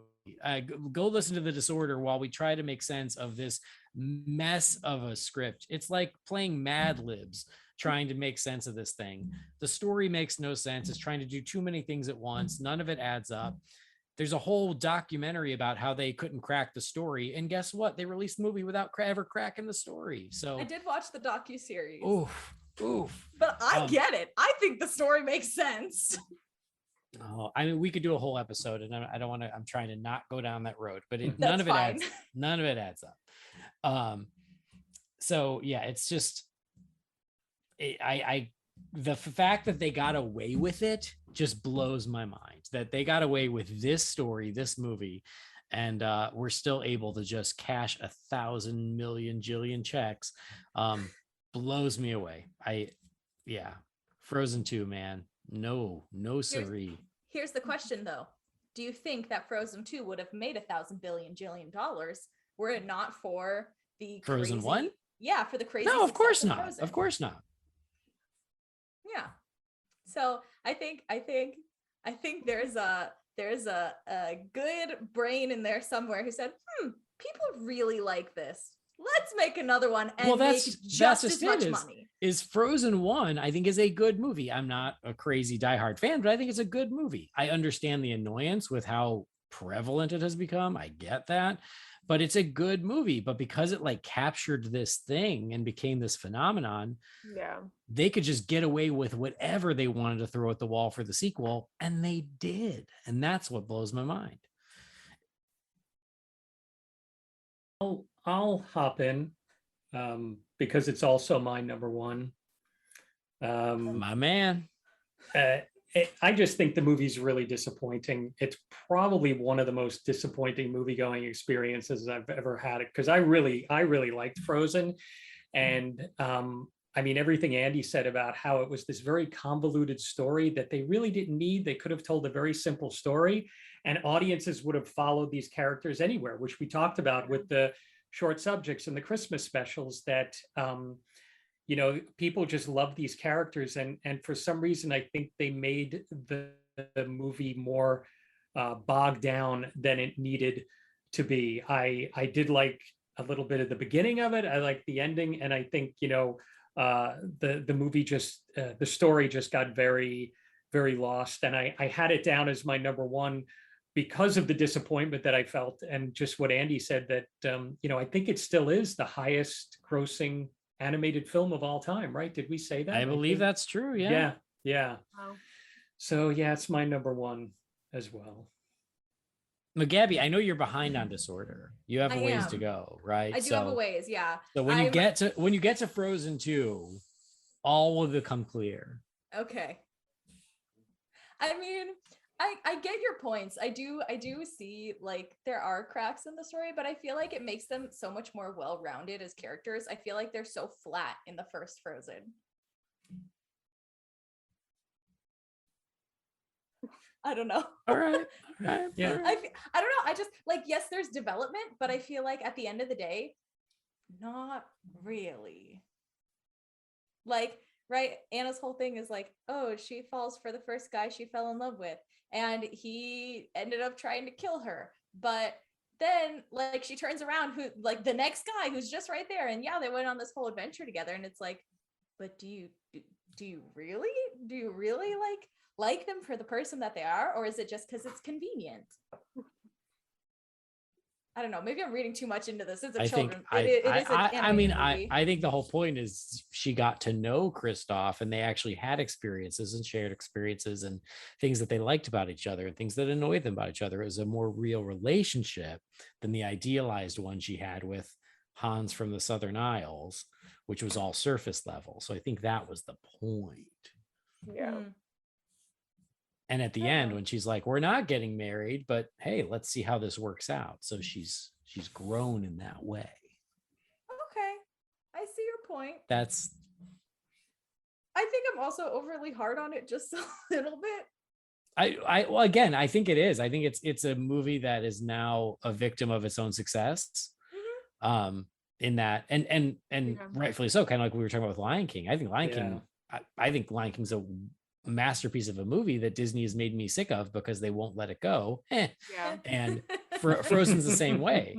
I don't think Yeah. Frozen's quite as good as Lion King, but I still think it's a good movie. But I think that, yeah, the way they have just strip mined it constantly, it gets frustrating, especially as Disney fans who we keep up with this stuff. Yeah. The more you see it, you're like, God, more of this? Yeah. When is enough Yeah. enough? I totally get that. Yeah. I don't know. I mean, like Emma and we were saying like we're having kind of the same gripes with like Broadway shows because they're doing they're redoing 90s movies and like Y2K movies as Broadway shows. And we're like, this doesn't need to be a show on Broadway. Like Yeah. the success of Legally Blonde is like a bubble. It's the exception, not the rule. And so Yeah, like, oh, they're doing like a Back to the pre-Broadway Future? tryout of Karate Kid right now. yeah, And Oh, they like, wow. did Back to the Future. We're like, why? yeah. You know, there's plenty of movies that don't need to be turned into Broadway shows. Why mess with them? They're perfect just the way they are. Leave it alone. Was it in Tick Tick Boom during one of the songs? There were like posters behind him, and it was like coming soon, mediocre movie turned into a musical. Yeah. Something like that. Yeah, Because that's it's funny. true. Yeah. That's Yeah. totally the mentality right now. It's like, where's the IP creativity? rules all. Yep. Yeah, yeah. Anything if it's a recognizable name. Totally. Yeah. Okay, I think we've Hunter? bashed into Frozen enough. Yeah. So Hunter, what's your number one overrated? I think I got kind of shuffled up because we talked about a couple of them. It was either Brother Bear or Atlantis, but we've hit those two Okay. prior. So Okay. yeah. Cool. So I guess we ended on a really negative note with Frozen, Yeah. but like two very polar opposite opinions. So it was- Yeah. I think it's a Yeah. good discussion. We could do a whole episode just talking about Frozen. Oh, honestly. we could. I can bring back talking about Tarzan if you guys want. Yeah. About how Tarzan, good it is. Yeah, Yeah, you how mean, great it is. you mean about how It's really good. amazing it is? It's whatever, I guess. Especially Trash the Camp. Yeah, I Yeah. mean, you guys remember them really cool Kellogg spoons that change color? Those were Yes, awesome. I do. Those were Yeah, awesome. I right? don't know. I don't know if you're being sarcastic, but I think they were awesome. I mean, look, I will take any free swag that you will put in Oh. my cereal box. Yeah. Yeah. It's a dead art. I feel like that's like the appeal of going to like fairs is like just spinning the wheel so you can get the free stuff you don't really want. Sure. Yeah. Yeah. No. I will take whatever you want to give me. If somebody who stops me on the street and they're like, here's some sunglasses with my company's brand on it, I'm like, thanks. I I'm pick all up about so much worthless swag at like Comic-Con and stuff. And I'm like, yes, I Yeah. want that. Of course I Yeah. want that. And I get home and I'm like, why did I want this? The Why did- guy is like telling you, he's like, this trading card is going to be worth $200 if you put Yeah. it on eBay. And it's like, well, I can't pass this up. You're giving it to me for free. And now it's in a bag in the bottom of a drawer somewhere. Yeah. Yeah. Why did I want this stress ball for season 5 of Sliders? Why did I want that? Yeah. Well, this was very There's interesting. a lot of movies. There's a lot There's of a Yeah, lot. we A lot covered of quite a movies. bit here. Yeah. Yeah, Yeah, a big epic. big range. Yeah. Like I did not think we were going to talk about the package films today, honestly. I felt like they were going to be brought up. Surprise. No, I appreciated it. I It's wanted to bring it up. showtime. Yeah. Yeah. Well, It's good stuff. yeah. I feel like I feel like we're like winded down. It's like, okay, is there any last thoughts before we like get into Well, outro stuff? we covered a lot, and we could cover a lot more, but I think this was a nice cross section of all the Disney films, from very early, obscure, well known, and everything in between. So it's been fun being able to touch on all of them, and the good news is, because our opinions were all across the board, people think they can connect. Thank you, Don, and it was fun to go through this and to dig back into some movies that we haven't reviewed in a long time. Yeah, I'm really glad we could actually like figure out how to make this work, you know? Yeah. And I'm like, you guys like have been on our list of like people we want to do a collab with, and now like check that box, we did it. I think even worked out. before we It was an honor. emailed you, Andy, to like join the network. Yeah. Like you guys have been, since I started listening, like at the beginning of 2020, like you guys have been on my list forever. Oh. And so it's like, it makes me so happy that like we can all like work together and like do stuff together now, and like cross promote and do collabs and stuff. It's like, oh my gosh, these are like our peers. Like that's pretty cool. Well, I'm glad we could make it happen, and we are honored for the invitation. And it's always fun to talk to, Hunter and Michael, but I talk to them all the time, and it's nice to get some new voices in the mix. So thank you again for the invite, and for being part of the network. Thanks. Thank you. Yeah, this was a lot of fun. Thank you both. Yeah.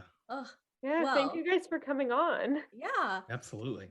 Before we let you guys go though, where can the peeps find you on like social media? And if you have anything else you want to talk about? I mean, we talked about Disorder a lot, and I'm sure most of the people are coming here from Disorder, but is there like any other shows, any other things you want to like talk about, or really quick, just like promo?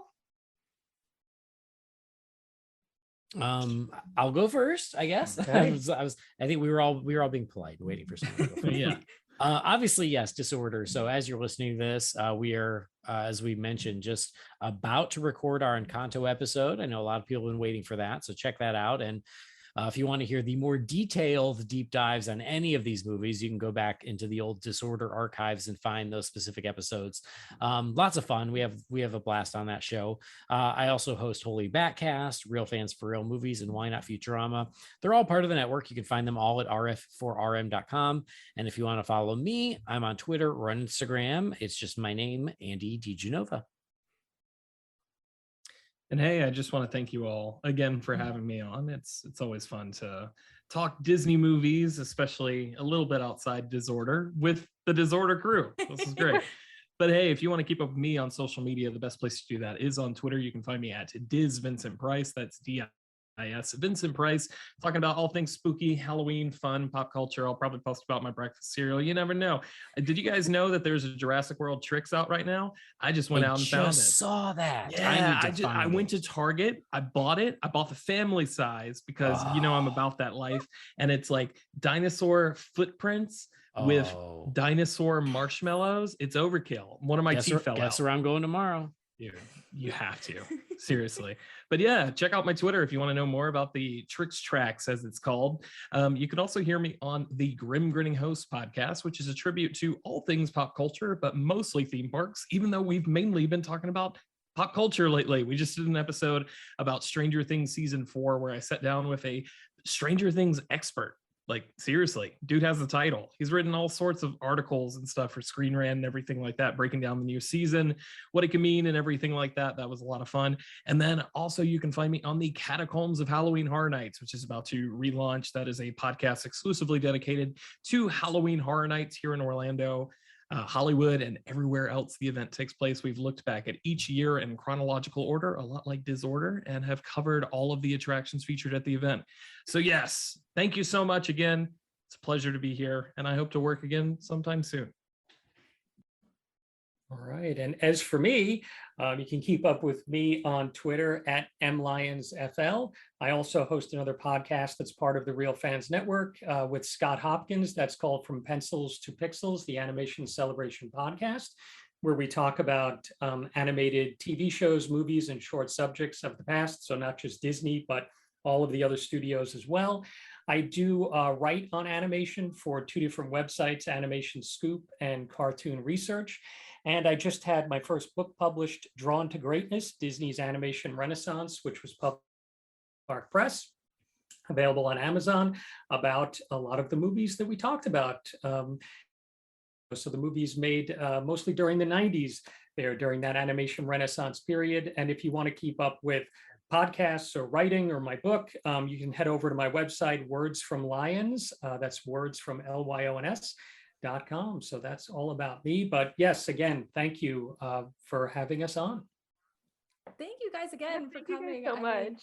Yeah, I'm like so glad we got to do this, and I cannot wait for the next episode. I don't know what we're going to talk about next time. Yeah. But hopefully it'll be. I know we threw around sidekicks at one point. We did. Or we could talk about something totally not Disney, but who knows? Thank you guys so Cool. much. Cool. Thank you, Thank guys. you. Awesome. Yeah. Fandom news, and I know I'm first. This one's kind of short, thank God. The Tony and Olivier Award-winning musical Come From Away will welcome original Broadway cast member Jen Kalia back to the Rock as Beverly, Annette, and other, performance that earned her a 2017 Tony Award nomination for a strictly limited engagement. It was announced that Almost Famous, the new musical with book and lyrics by Cameron Crowe, based on his iconic film, will be open on Broadway this fall. The production will begin previews on Tuesday, September 13th, ahead of an official opening on Tuesday, October 11th at a Schubert Organization Theater, which will be announced. Yes. Marvel Studios' Doctor Strange in the Multiverse of Madness streams starting on June 22nd on Disney+. Emily Skinner, Jason Daniely, Sierra Bogus, and Mary Beth Peel will lead A Little Night Music, a Barrington stage company, at the Boyd Quinson stage from August 6th through 28th of 2022. Six, the musical will be performed in the West End at the Vaudeville Theater next month.